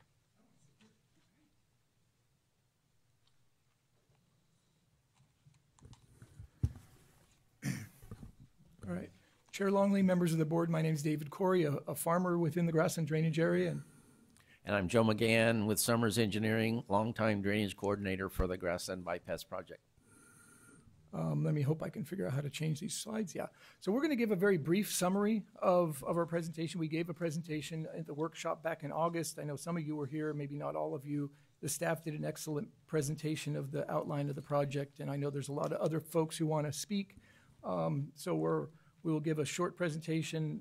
We'd like to reserve about 5 minutes for our closing statements after our initial presentation. I'll initially start with going over our benefits, the environmental benefits of the project. Here's the area which we've already seen. Hold on, if I can figure out how this works.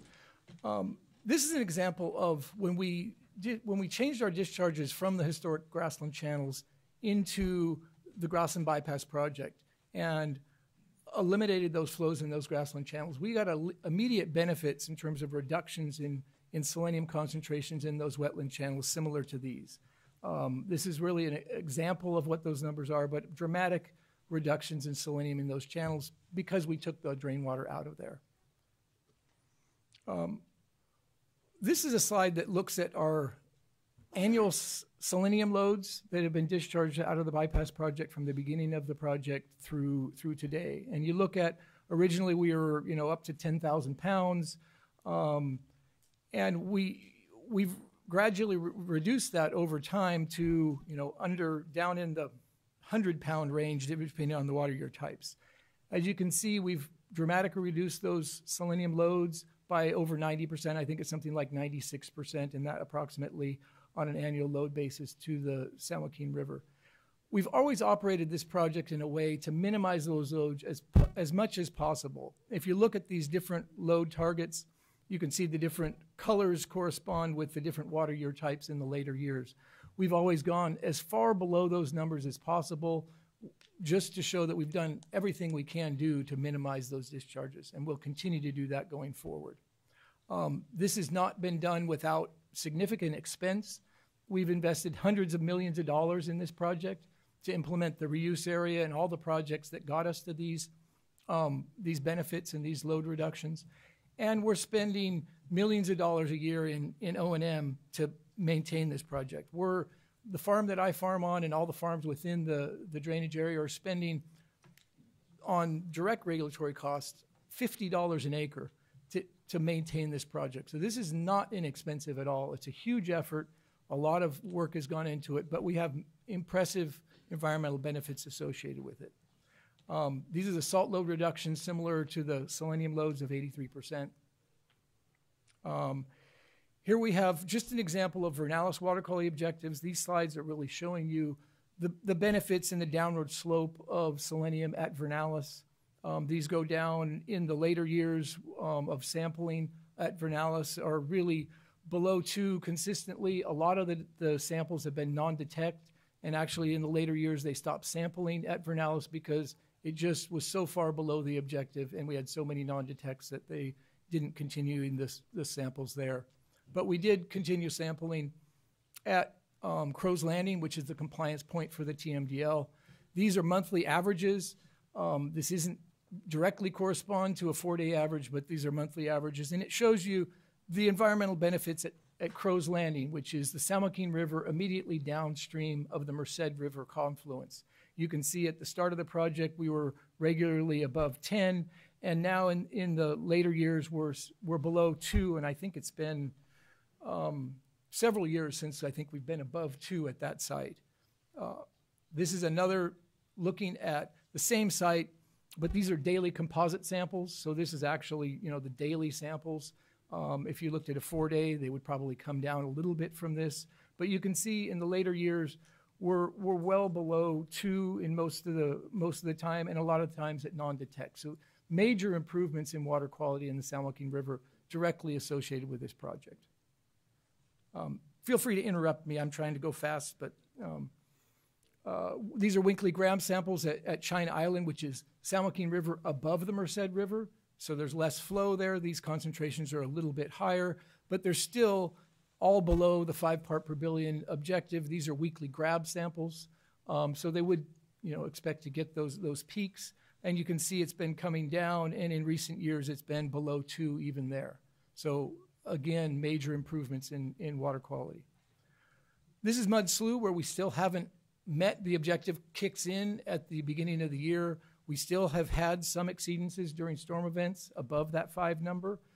We believe that with the implementation of the new management practices we plan to put in place between now and the end of the year in shutting off sumps and other practices, we'll be able to bring these numbers and be in compliance with the 5 part number all the time and eliminate those excursions above it. So that's sort of the good things. Joe's going to give you the hard part and our current status and where we go from here. Can I have your thing there? Thank you, board members. So since 2014, why our discharges have only been in the stormwater period, our irrigation seasoned subsurface drainage we've shut off as required in the use agreement, and actually before the use agreement required it. The key management practice is a reuse area where we apply salt drainage water on salt tolerant crops. And you know, why we're here today is because the storm-induced drainages can't be fully managed on the reuse area or within the area.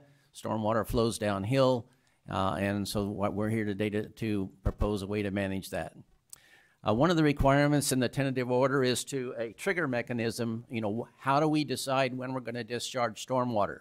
So we've developed this flow chart. Basically what it says, we monitor rainfall. Once rainfall has come to a half an inch, that sounds like small, but that's our experience of when we start to need to be concerned. We issue a notice, public notice of possible discharge, and we monitor water levels in our drains through a staff gauge that we will install. Once there's more rainfall and the drainage triggers are met, such as our stormwater tools can't handle, or they're at capacity, can't handle stormwater anymore, we de-energize tile sumps that are on the farm field so that there's no longer a discharge of subsurface water during the storm events, and we monitor this staff gauge. Once the trigger is met, then we go to the next box and issue a notice of discharge, and we begin stormwater discharge to the project. Our experience is that this is going to happen every year, even in critical years. We've had several critical years in the last 5 years, and stormwater discharges are required. Once rainfall ends and our triggers kind of have receded, we would stop discharge and issue a cease discharge notice, and then wait to see if there's any more rainfall, and if there is, we would kind of go back to the beginning and start over again. Some of our objectives are to minimize ponding containing selenium that would impact wildlife in adjacent areas, to protect downstream habitat, including soil and water, to monitor subsurface drainage flows to make sure there's no impacts, to maintain the viability of agriculture, to keep stormwater from impacting irrigation facilities. If it just ponds, it can break into irrigation facilities, which would be the water delivery for wetland areas, etc., and to minimize and to prevent discharges, if you will, into adjacent wetland areas. This is kind of a chart that kind of shows you, you know, how the stormwater discharges come and go. This is a chart for the period of October of 2015 through June of 2016. We just picked a period that shows the stormwater. Outside of this period, there was no stormwater discharges. So you can see early on in the year, the red lines are rainfall. As there's some rainfall, it saturates the soil. Once it gets past a certain trigger, why the blue lines then show the stormwater. And again, as a rainfall occurs over the season, why the stormwater starts and stops as we go along. This chart is just shows the difference, how it happens differently in different year types. So what are our tools to manage stormwater? One is to increase the size of our reuse area. One of them is to construct some small regulating basins to take the peaks off of the first stormwater flows. The third thing is to install a remote shutoff system. There's approximately 100 subsurface sumps within the area. This would be a electronic system to shut off those sumps.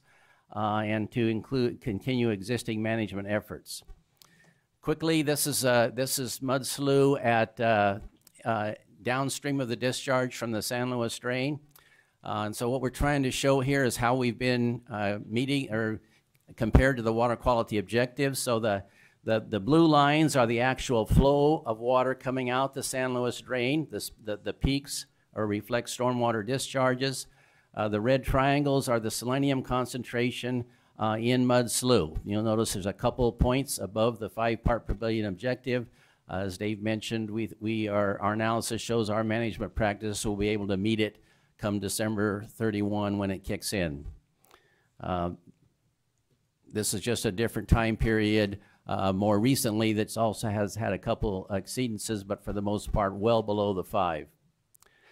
really wanted to show you a couple of photographs. This is a map, and I have a couple things to show you. One, a 1998 photograph in the north and western part of our area, and then some recent photographs just within the last week. So this is a photograph from 1998. It shows the area to the right is agricultural area where it's rained and the stormwater has built up. To the left is wetland areas. Right down the middle is one of the main irrigation delivery facilities in the area, the Central California Irrigation District main canal. That canal is also the delivery of water to the wetland areas during the fall season when we have these storm events occur. This is a photograph that was taken last Sunday. From the few days prior to this, we'd had about 1 inch of rainfall.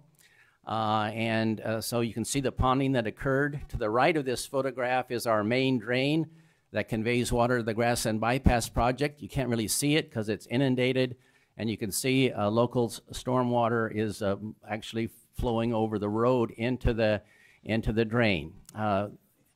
Because of these high levels, we started discharge, and this is a photograph 18 hours after that last picture was taken. It's basically looking at the same thing.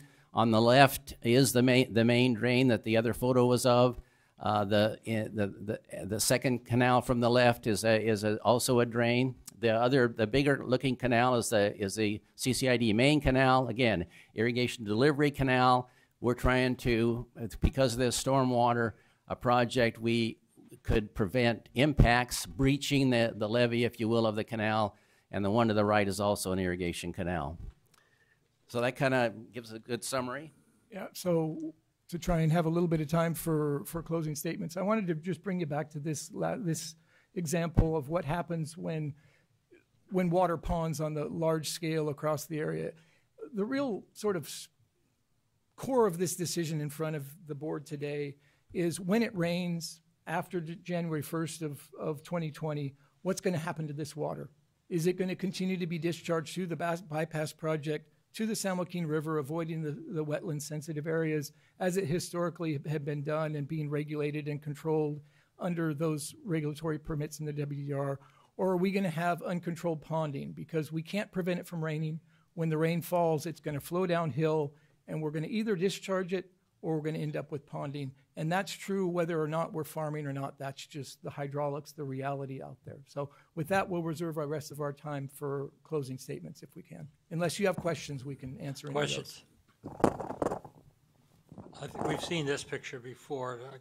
The other picture you showed us very interesting. Give some context. This was from Saturday. So Sunday? Yeah. So this was just after about 1 inch of rain at that point. And you can see how quickly that occurs. This is the bottom end of the system, and it's basically the same area as that 98 photo. Immediately adjacent to those sensitive wetland areas, we're just across the canal from it. So it's a place we don't want ponding, and you can't prevent it. And that's, all we can do is manage it, and we believe that discharging it to the river is really the environmentally responsible way to do it, with the controls that are built into the WDR, with the revisitors, and making sure that we don't impact uses in the San Joaquin River. And we're committed to doing that and have a track record in the past of performance, and we'll continue that. Thank you very much. I guess I would assume that this was the first big rainfall event of the season, and that this kind of ponding would occur a lot quicker as we get further into the winter. Yeah, and the first rain occurred 3 days before this. Yeah. And we did get 1 inch, but it occurs very quickly because of the steep, the slopes of the ground are 5 feet per mile. It's very steep, even though it kind of looks flat. And any rainfall ponds very quickly on the low end. Okay, thank you. Thank you very much. Thank you. Next, we'll take testimony from the United States Bureau of Reclamation.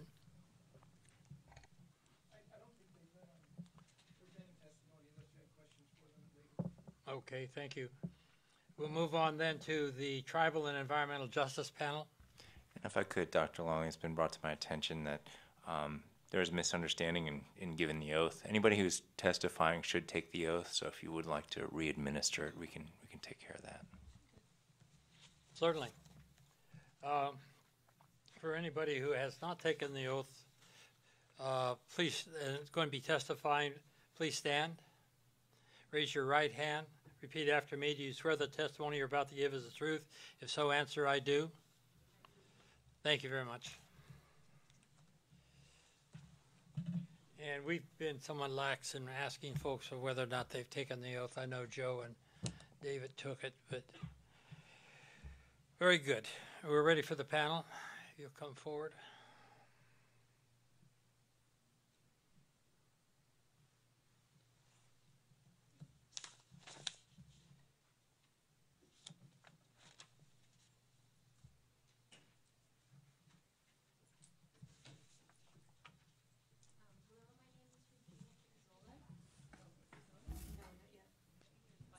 Oh.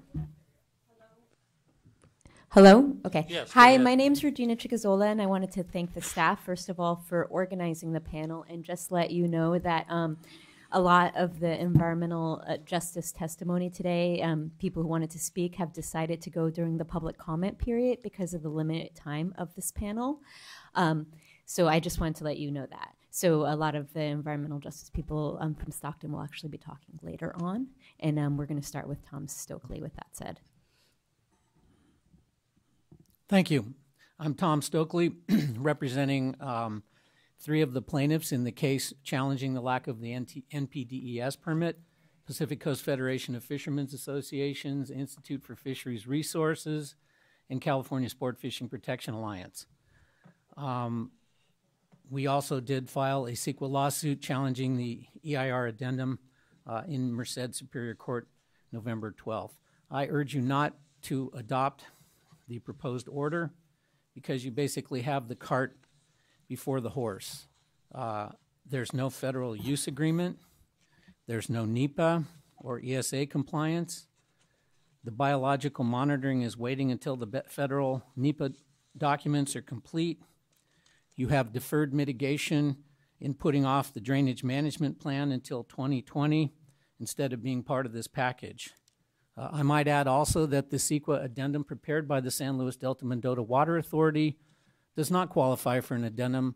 What you have before you is a completely different project than what was considered in the 2009 EIS-EIR. At that time, there was no consideration of stormwater discharge, nor was there a consideration to build 200 acres of retention ponds that pose potential impacts to wildlife. Selenium, of course, is bad for fish, wildlife, and people. It kills juvenile salmon and steelhead, causes birth defects in birds that nest and feed along the shorelines. Monitoring for the Grasslands bypass project was reduced in 2015 without following the federal existing use agreement procedures that required approval of the Oversight Committee.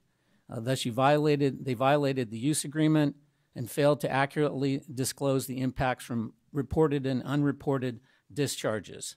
We cannot determine the timing, amount, and fate of selenium discharges based on the current monitoring program, and that includes the additional monitoring proposed in your proposed order.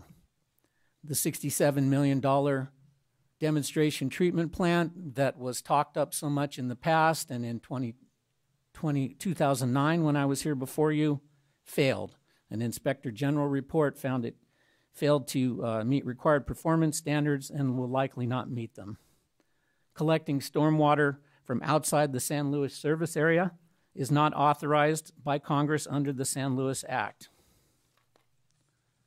As far as we're concerned, staff basically blew off most of the comments and suggested that monitoring and regulation of selenium-laced surface impoundments will come later. The problem is that both CEQA and NEPA require full disclosure and mitigation before approval of a project, not afterwards. You have, again, the cart before the horse.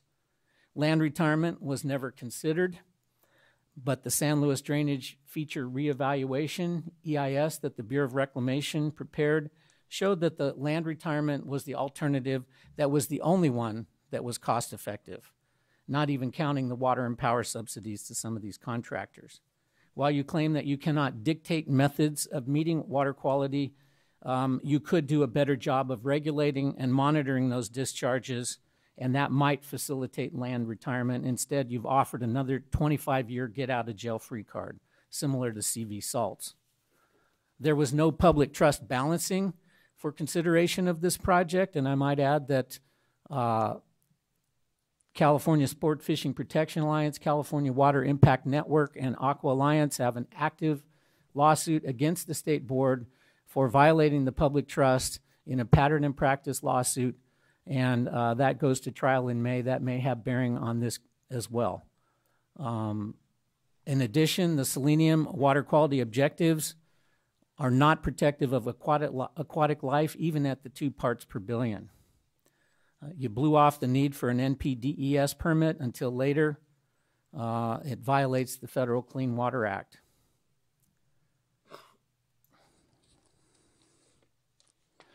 This should also be a covered action subject to consideration by the Delta Stewardship Council.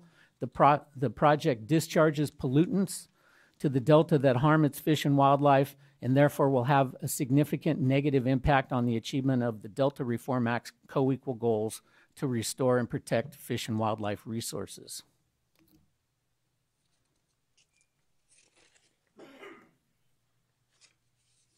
Yeah. Would you like to speak now? Okay. I'm going to go very quickly, but there's a few issues from the environmental justice standpoint. I'm Regina Chicazola. I'm here today representing the California Indian Environmental Alliance and Save California Salmon and different tribal members throughout the Delta.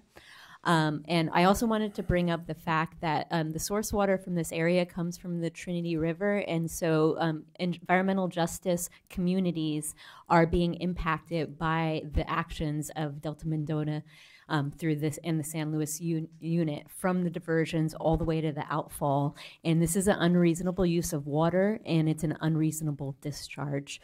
Native communities deal with things like diabetes and heart impacts at a rate that's 3 times the national average, and actually have a suicide rate that is about 12 times the national average in some areas. And a lot of communities within the Delta no longer can even fish. I also wanted to say that the environmentally responsible thing to do in this situation is to release selenium and mercury into people's drinking water is just ridiculous. It's not your job to protect poison land farms. It's your job to protect the people of California. And so we're asking you to do that today, and especially the communities that eat fish from this area and are dealing with the bioaccumulation in their fish and within their drinking water supply. If I could... Sorry. Regina, you said Trinity River? Oh, that's where a lot of the water comes from that is watering this. For the San Luis unit. For the San Luis unit. So I'm not saying that this is the discharge isn't impacting it. I'm just saying it's an unreasonable use of water. The discharges we're talking about really that will be reaching the river significantly are the stormwater discharges. I get it. I'm just saying that even to be using this water, the water from the Trinity, to then water poison lands and then have the water that's discharging go back into the Delta means that Native communities and environmental justice communities are being impacted by the situation up and down the state. I understand that obviously that river does not have to deal with the discharges in this situation. I'm sorry I did not make that clear in my Thanks for the statements. clarification. Yeah. Okay. And thank you for the question. Okay, so to continue on, there is monitoring that shows exceedances of the selenium levels that are like 10 to 20 times the 2 parts standard. And that's from stormwater discharges. And why you say that this permit is not necessarily for all that stormwater, it is being discharged, so it needs to be included in the permit, and this permit is not sufficient because of that. Also, just that there is this situation in the Spittail shows that we are not ready to have this permit go forward the way it is. There are being impacts to the aquatic community, and we know that the Delta fisheries are collapsing, and that is impacting subsistence fishermen, tribal fishermen. It's impacting people's drinking water supply, and it's all to water poison lands that are not farmable any longer. And this is not a good solution, having this discharge go into the San Joaquin River. So I ask you to not have this permit go forward as written at this point, to look at an NPDES permit and to consider some poison lands retirement, because this is obviously not a good situation and is not benefiting the bay or our drinking water supply or our fisheries. Thank you. I tried to go fast, sorry. The question about selenium into the delta, have we looked at that as part of this? I believe we did, didn't we? So, okay, could you comment on that, please? So yeah, I think a couple things I really want to note. First, this is not a drinking water issue. This is not a human health issue. Selenium is, unlike most of the other chemicals that we regulate and that are highly controversial, is essential to human health. It is literally in Flintstone's vitamins as something that is beneficial that you provide to your children. The selenium, with respect to, we are dealing here with an issue that is directly related to wildlife and selenium concentration up the food chain. And so I do want to dispel with that. I heard a number of times that this is a public health issue, that this is a drinking water issue. This is absolutely not a drinking water issue or a human health issue. The selenium concentrations that are in these waterways, they're well below any applicable drinking water standard that would possibly affect human beings. It is solely related to fish and fish protection. Dr. Longley, to kind of respond to you, we do have a TMDL for selenium that went through a fairly comprehensive regulatory process to develop limits that were protective of aquatic life and avian life in this watershed, in this area. I think the concern is, and you know, not to put words in anybody's mouth, but that the concern that is being raised is early indications from an unpublished paper indicate that maybe that limit that went through that big regulatory review is still too high. And that's the type of information that we want to develop under the permit that's under consideration today. We're not there yet. I think we have some fish that were impacted in 2011. We don't know the dynamics of that. The paper is not published yet. Our staff are interacting with the researchers extensively. We want to get them on site to these facilities to take a look at it in the months to come. We eagerly await publication of that paper. And I will say, and Adam probably can comment in more detail on this, selenium is a very big issue for aquatic life throughout this entire interrelated watershed. So it was mentioned earlier that there are selenium contributions for the refineries in the San Francisco Bay. They are many orders of magnitude above what the loading is coming out of this aquatic system. Also, I'm sure have received the attention of the individuals who are in front of you right now. But you know, this is something that we're looking at. We're taking quite seriously. We're monitoring and continuing to look at. I will say that this is a situation that has been ongoing for quite some time. And in my view, the even worse situation would be if these uncontrolled stormwater flows were to pond and evapoconcentrate, and then you'd get concentrations that are above the regulatory limits that we're extremely concerned about. And we don't want to have a situation where, because they can't discharge this water, we have unregulated ponding that results in mortalities among avian species on this incredibly important component of the Pacific Flyway. So we are in a certain sense, you know, we don't have great options at our disposal. I would love to have a more robust scientific data set to present to you today to thoroughly analyze what is causing those fish deformities from 2011, but we don't have that. We're engaging with the researchers. This permit will require additional monitoring. The new version of the use agreement will also require, in all likelihood, a lot more monitoring. And if it doesn't, we'll be bolstering the monitoring and reporting program even further to make sure that we have the information that we need to make a decision. There's reopeners in the permit. If we have new information that says that the number that we developed through a regulatory process was too high, we have the ability to go back in and say, we actually need to regulate to a lower number to protect the beneficial use out there. We don't have the information to support that finding yet, and that's where we are. I think that's part of the reason why there's a lot of controversy here, but that's the crux of the issue. You know, Adam, in kind of a summation at the end of the presentation or right now, could talk about what the loads are between the Bay Area and this discharge. It's in the administrative record right now, but you know, this is all information that we take very seriously, but we just don't have enough information to draw those type of conclusions right now. And the alternative, you know, not granting the permit, that will result in environmental damage of a different nature. So, you know, it's not a lot of great options that we have at our disposal. I would prefer that Adam go ahead and give us his input, and I'm particularly interested. The OEHA has prepared for the Delta and elsewhere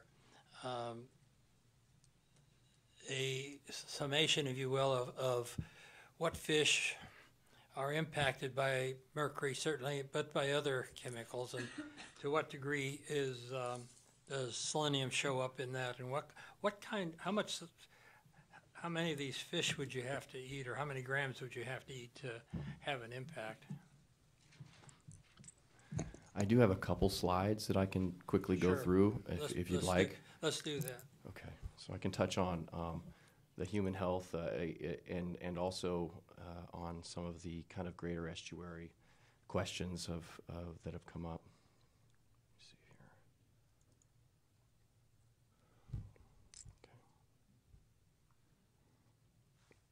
Okay, let me see if I can make this come up on the screen now. Chairman, I also wanted to thank you for bringing up the mercury, because that was our other concern with the drinking water issue, and I was specifically asked to bring that up from the groups I'm representing. And just to clarify that, Adam, maybe you can address it, but my understanding is that mercury is not an issue with the drainage from this project. Is that true? Mercury is not an issue that we're handling in this permit. Mercury is an issue for the Bay Delta, and there are sources of mercury in the San Joaquin River. So the fish tissue, there's a fish tissue advisory in the upper San Joaquin or the lower San Joaquin River for mercury. So mercury is a problem. But the act of the irrigation here isn't, we don't, what we see here going on is actually to stop the tailwater discharge, the way they've done it, has substantially reduced the mercury source from the Grasslands side. So this permit focuses primarily on the selenium issue due to the potential aquatic life and avian effects. So this is based on data from SFEI's website. You've already seen this. I'm going to go really quickly. I'm just going to go through a series of charts. But staff did do their own analysis of the data and of the reduction in pounds of selenium discharge from the Grasslands bypass project. And you can see around 2015, we're at a very, very low amount of selenium. This is some fish tissue data from Mud Slough. Mud Slough is the very first water body that the bypass essentially discharges to. This data is from, I believe, 2008 through 2011. It's average selenium in some fish, red shiner, mosquito fish, and Mississippi silverside. And what you can see is, along with the chart I just showed you, a reduction in pounds discharged, we see a decent relationship based on quite a bit of data that these fish tissue amounts are reducing too, which is good. Fish tissue criteria. We don't have currently a selenium fish tissue objectives promulgated for Mud Slough. However, US EPA does have recommended fish tissue criteria at 8.5 milligrams per kilogram whole body. And you can see from the previous chart, if we look at Mud Slough, which is where the concentration of selenium is the greatest, in San Joaquin, it's much, much less. These fish tissue are meeting the current recommended objectives by EPA. There are no current fish tissue objectives promulgated for human health protection of fish for selenium for fish tissue in Mud Slough. Let me just, I'm gonna address the human health question first, and then I can get back to the greater estuary questions, the Bay TMDL. Human health, we don't have any advisories that I'm aware of in California for selenium in fish tissue. It is an essential element for humans. It is something that you do take with your vitamins. In order to understand or to try and get a handle on what the potential human health effects were, we did consider an OEHA public health goal that was developed in December of 2010. An analysis, it was for drinking water, for an intake of selenium having to do with drinking water. But the analysis considers a total kind of holistic view of selenium intake, and that is from water and diet. And those were the two major factors they looked at. And when they did the analysis, they came up with a drinking water public health goal of 30 micrograms per liter, which is much higher than our current objective for aquatic life, which is 5 micrograms per liter. So drinking water, I would say, is not a concern for us in this watershed estuary. Dietary amount of selenium is highly variable in adults. We eat all sorts of different stuff. Fish from the ocean have pretty high levels of selenium. Believe it or not, some of your grains have higher levels of selenium. Mud-slough fish have reasonably high levels of selenium, so we wanted to look at that. Recommended daily intake of selenium for an adult is about 55 micrograms per day, with an upper limit of about 400, and that's all from the OEHA report. You can see it in there. So fish consumption. This is something, what we did, we had to make some assumptions to get a handle, to try and understand this a little bit, but we looked at subsistence fisher information. What that means is EPA has recommendations for the amount of meals per week someone would eat. For our mercury TMDL in the Delta, we have a 1 meal per week. Essentially, that's our standard for the fish, are based on eating 1 meal of fish per week. US EPA since then has changed they've provided some recommendations for subsistence fishers. It's about 4 to 5 meals per week for people eating these fish. So we use that as the bar for the analysis. We looked at potential drinking water intake plus dietary intake. We utilized OEHA's approach, and we assumed that every fish that the person eats would be from mud-slough, and it'd be carp from mud-slough, which have reasonably high levels. This would be an unhappy fisherman if all they ate was that. But we looked at this. I think basically to sum it all up, for subsistence fishers, you could have mud-slough carp be at about 2 milligrams per kilogram wet weight and have 4 to 5 meals per week. The current tissue levels of mud-slough carp are 1.3. And that's based on OEHA's recommended upper limits for the amount of selenium that you can have. Under the above assumption, considering EPA's recommendation for general fishers, or not subsistence, but actually the amount you'd get, it'd be about half as much as your recommended daily intake. So if you were to eat mud-slough carp, say 1 day a week, and fish from somewhere else 1 day a week, you'd be getting half of what you actually need from that meal.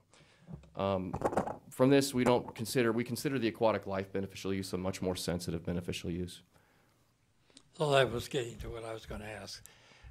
The aquatic life itself, particularly some of the more elementary forms, are extremely sensitive. Yeah, that's correct. And then I can, if you want, it's up to you. I know we're pressed for time, but I can talk about the Bay TMDL. They have a TMDL also in the region 2 for the Bay. Unless another board member wants it, I don't. I'm more interested in what's going on in mud-slough. Okay. So just one thing I did want to draw your attention to before I go sit down then would just be, this is from the Bay TMDL. They looked at loads from all over. Right. And Grasslands, the amount of pounds that Grasslands is putting into the system is that orange bar down on the right, and the blue bar is all the other loads into the Bay. And this actually is a comparison of Grasslands to the refineries and wastewater treatment plants and local estuaries into the Bay. So it's a much smaller amount than it once was. Thank you. And one other question: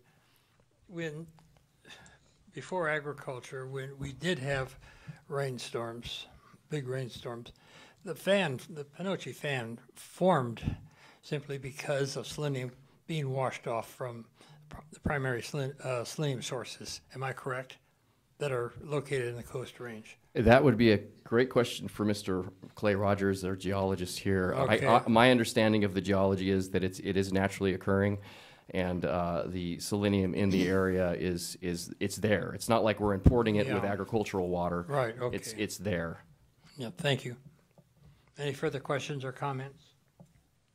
Yes, I just observing your graph that even though the selenium concentrations in fish tissue are below the EPA recommended level, and I think your graph went back to 2006 or something, that there were still observed deformities in the fish in 2011.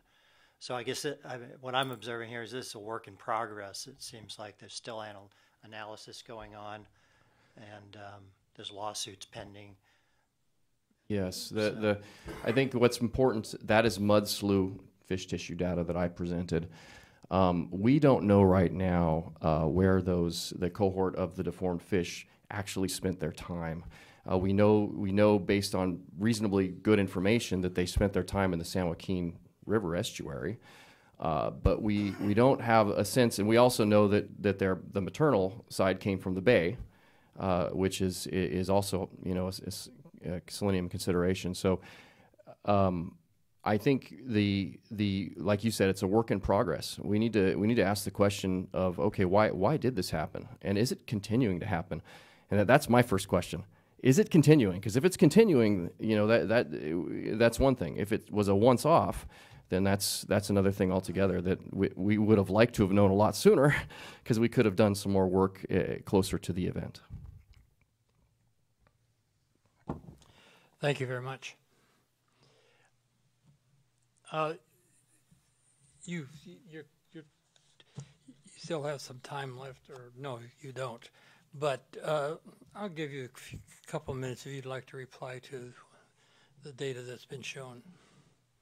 I'll let the majority of the reply go to Tom, but I just wanted to mention one of the issues with that from the groups that I'm representing, the tribal organizations, is not even necessarily that they feel like they're getting too much selenium in their fish, is that they feel like they're not getting any fish. These are subsistence fishermen that are not getting fish any longer.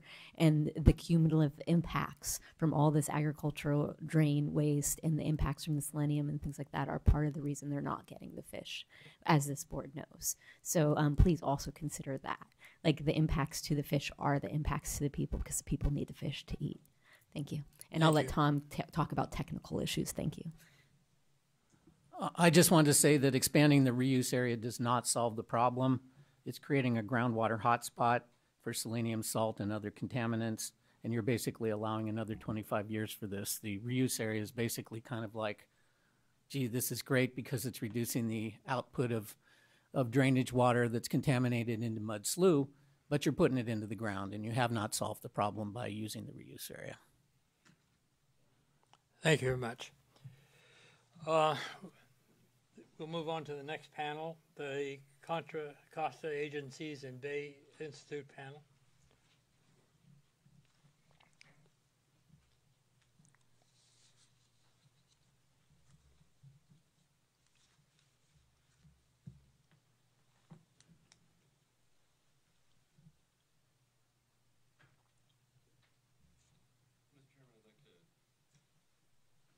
Request up to 12 minutes total. If you can have 12 minutes. Thank you.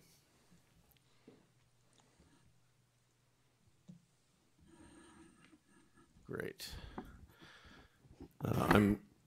Chairman, members, I'm Gary Bobker. I'm the program director at the Bay Institute. I was one of the original negotiators with Grassland Drainers and the Bureau of the original use agreement. I've been involved in working on this for the last 23 years. Given limited time, I'll just acknowledge the work of all of these parties, and as represented by Joe and David, in dramatically reducing selenium loading to the river, and the efforts of your staff to stay on top of late-breaking news about Splittail. But the rest of the time I'm going to concentrate on where I think we need to do better. I think you need to consider stronger more focused and urgent conditions on the waste discharge requirements, and I think you even need to consider an interim permit because of some of the outstanding issues that have been raised.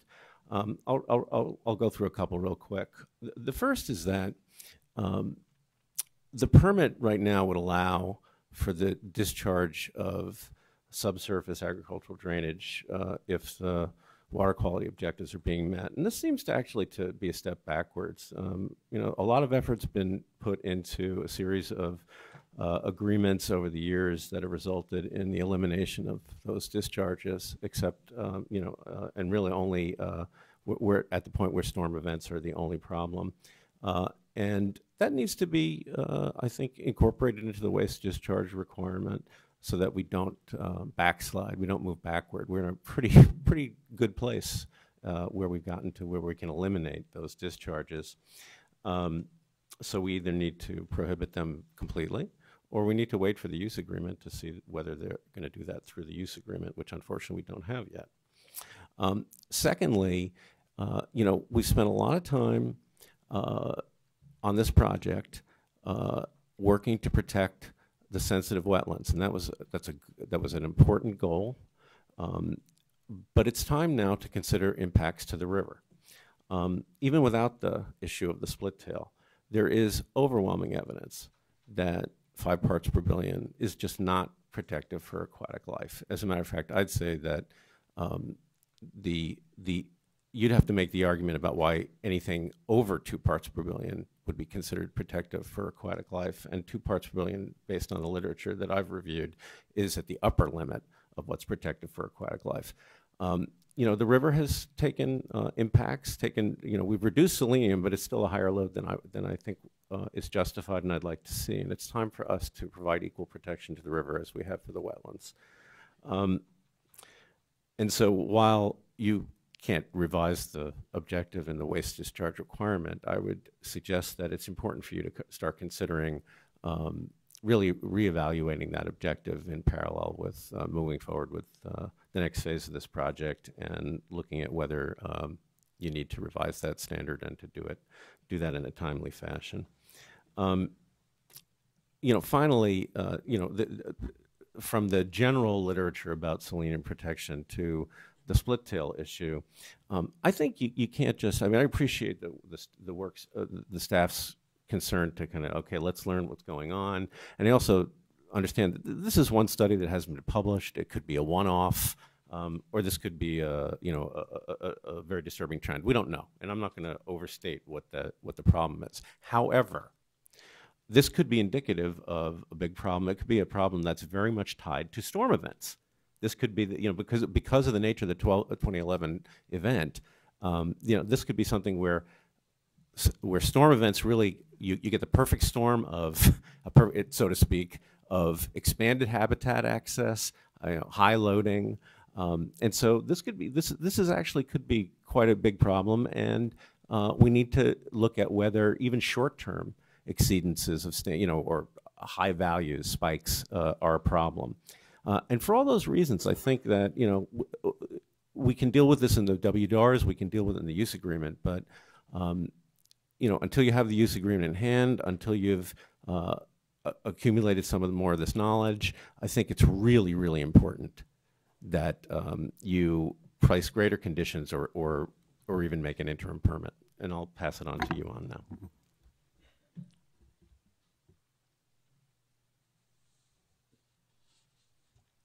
Thank you, board members. I'm Yuan Liu, representing Contra Costa Water District.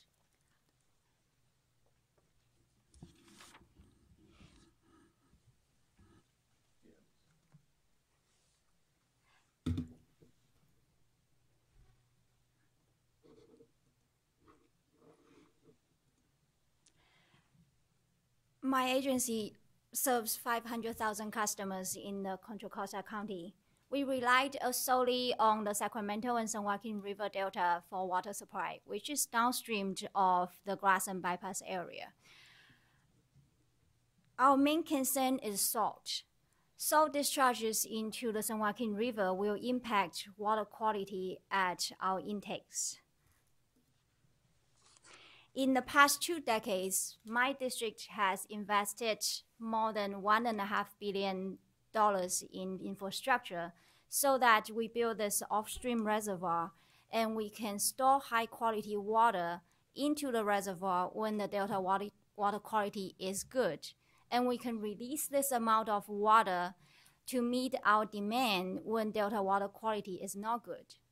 Anything that increases delta salinity will make it much harder to do so, even when the water quality objectives are not exceeded, especially we usually talk about the water quality standards at Vernalis. So the Grasslands Bypass project has been a great success so far. And that's why it's very important for the wastewater discharge requirements that's presented in front of you today to ensure that the achievements of the project are not reversed. With that, I would agree with all the comments that Gary just made. And I would like to just add on to one specific comment that related to salt. We suggest that discharge limits for salt should be included in the tentative order, or the drainage management plan that's due in a year, because the discharge limits for selenium cannot be a surrogate for salt. And over time, we have observed different mechanisms for selenium and salt. For selenium, the irrigation water is practically selenium-free.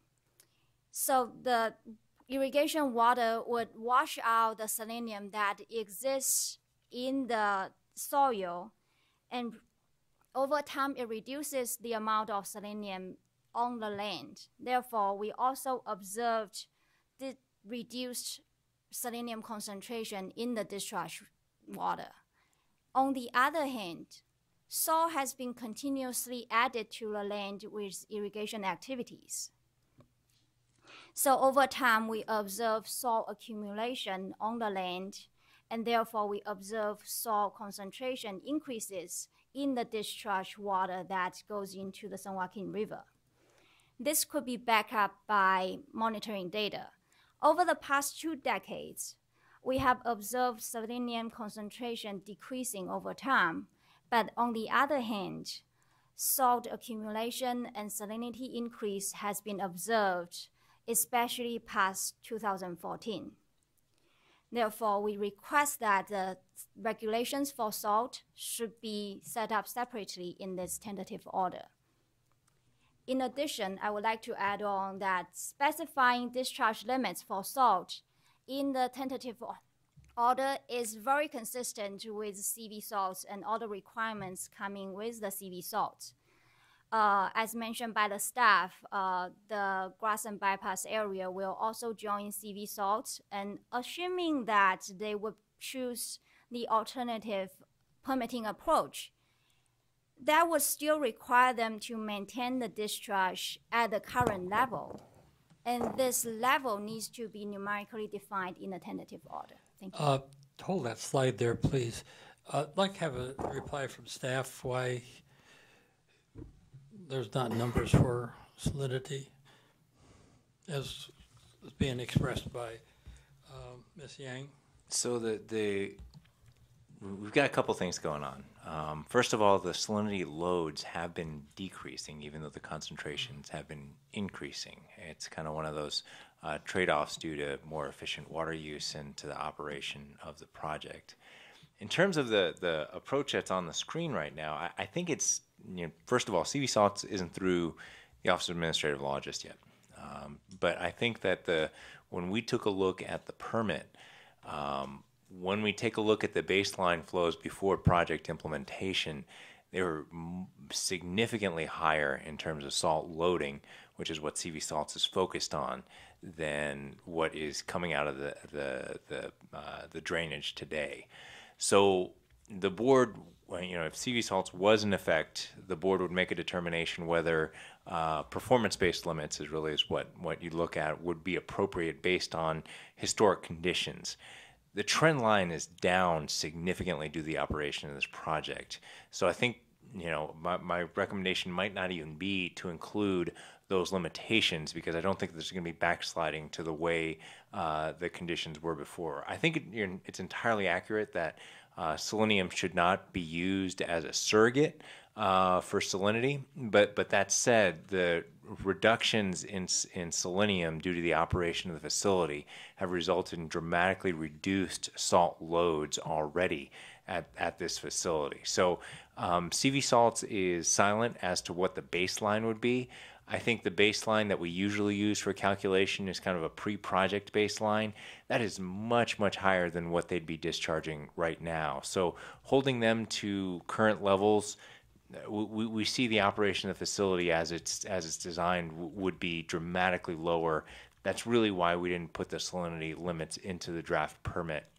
You know, I think that certainly could be revisited, but the ceiling would be far above where, you know, their historic performance would result in a ceiling that's far above where they're discharging right now, at least in terms of loads. Concentrations, that's not really the approach that CV salts takes as a concentration-based approach. It's really about managing the loads throughout the whole watershed.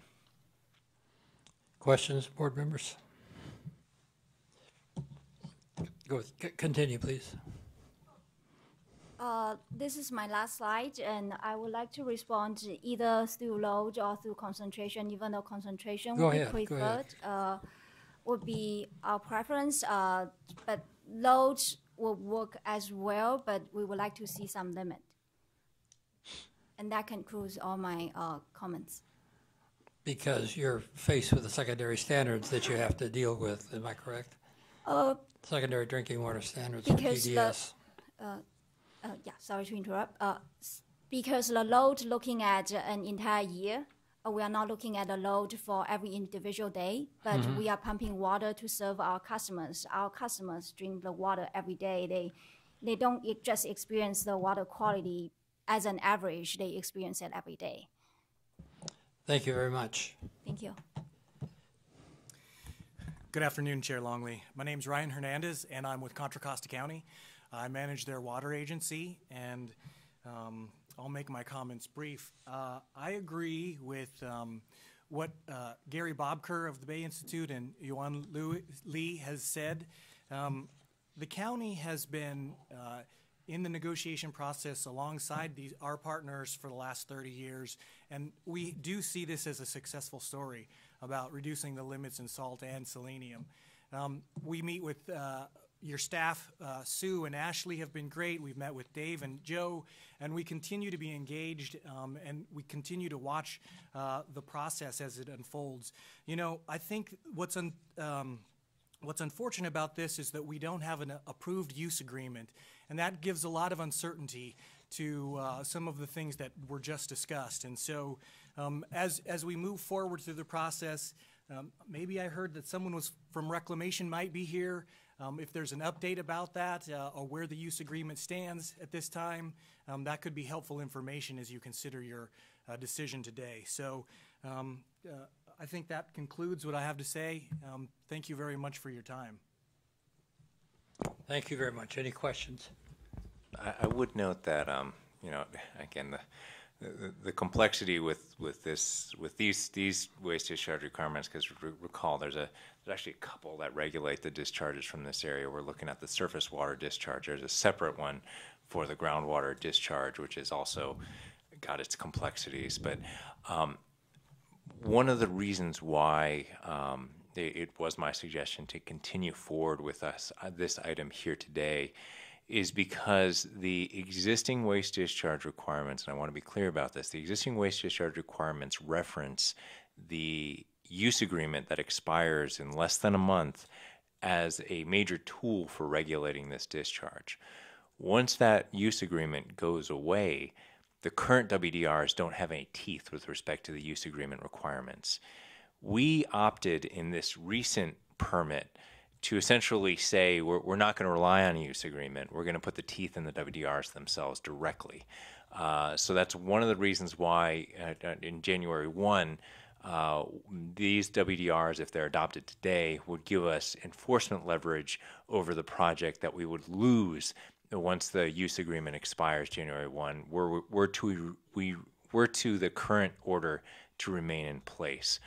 So that's one of the reasons why there's some urgency to try and get this thing done and have a good enforcement mechanism in place. I will say, again, we share all the concerns. I think with respect to selenium and with respect to salinity, both of those, and in addition to the recent CV salts amendments, the Lower San Joaquin has its own separate TMDL and agreement with respect to salinity. And that deals with the real-time management program and other aspects that are currently in our basin plan. So what we're talking about, this project itself comes at the nexus of two huge regulatory efforts that are written into our regulations. And I think with both, the suggestion is that those regulatory programs, those regulations should be revisited. So that's an issue that actually goes way beyond just this one permit to really look at what's the foundational architecture for regulating this watershed. It's something that's on our to-do list. I think that there is increased urgency with the issues specifically related to the split tail, and to US EPA is working a lot in the selenium realm right now. So that could cause us to revisit those prior regulations. But we've got an order out there. The tentative order is absolutely consistent with those regulations that we have on the books right now. I think that, and that's really the complexity of this permit. We're talking about changing the order, the tentative WDRs, to go beyond what the regulations say, which we can do. But once we do that, we're really out on a limb unless we have robust science to underlie the findings and the provisions that we put in those waste discharge requirements. Any comments, questions? At this time, we have. If I may, Mr. Chairman, if I may, just sure. Since we have a few seconds left, I just wanted to just make two comments quickly. The first is that I understand from the board's perspective about, given the time we have, although it's not exactly like this was a surprise deadline, but having made that snarky comment. We did have the hearing in August, too, remember? But, that aside, this underscores my request to consider something like an interim permit or mandatory reopeners in the first year or so, because I think you've got a number of issues here, like the use agreement. Okay, fine, your regulatory teeth are here and not in the use agreement, but okay, what's in the use agreement? How does it really preserve the gains that were made? What kind of monitoring program, et cetera? I think those are all, what are you going to do in terms, rather than just waiting for Rachel Johnson's paper to be published, what's the active rather than passive role in finding out what the situation is on the San Joaquin in regards to those threats? All those things really should be like mandatory, get them done, and then maybe come back and say, we've got some potential big decisions, potentially, maybe not. And the only other thing I would say is that in regard to the Bay selenium issue, as a party that has litigated against refineries over their selenium discharge, I totally agree that that's a big problem. However, these are waste discharge requirements for this project and not there. And I think that the regional watershed impacts, potential impacts, are worth considering independent of the Bay selenium issues. Thank you. Thank you very much. Have an administrative decision to make at this point, a couple minutes after 1, and looking at the number of cards we have left and then of course the closing statements. I'm looking at minimally 45 minutes and maybe closer to an hour. So we could take 40 minutes for lunch and be back in here, or we could push it through. Now, my concern on doing that is we have folks sitting in the audience who are here to testify, and I'd like to hear them testify. Is there somebody who can't come back if we take that break? In other words, we'd be back in session at this point about 15 minutes to 2. Okay, ma'am, I see your hand. Anybody else? So we got 3 folks there. Anybody else? Why don't you come up and we'll take everybody after you, and then we're gonna break for lunch, and we'll come back and finish up with testimony. How many of you are there? Well, that's 20 minutes. I'm sorry. We're at 1 o'clock already. We're going to have to take a break until 1:45. We'll be back in session at 1:45. Closed session announcement? Closed session during lunch then as well? It's short enough that we can make it. Yes, please, Okay. please make the announcement. So I am announcing that during closed session, we will be discussing 2 cases under the litigation filed against the Central Valley Water Board. Cases H and I, which are Valley Water Management Company versus the Central Valley Regional Water Quality Control Board, and the 2019 ACL order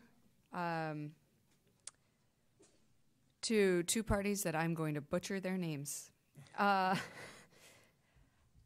Kamvangsa and Kensavath versus the Central Valley Water Resource Control Board.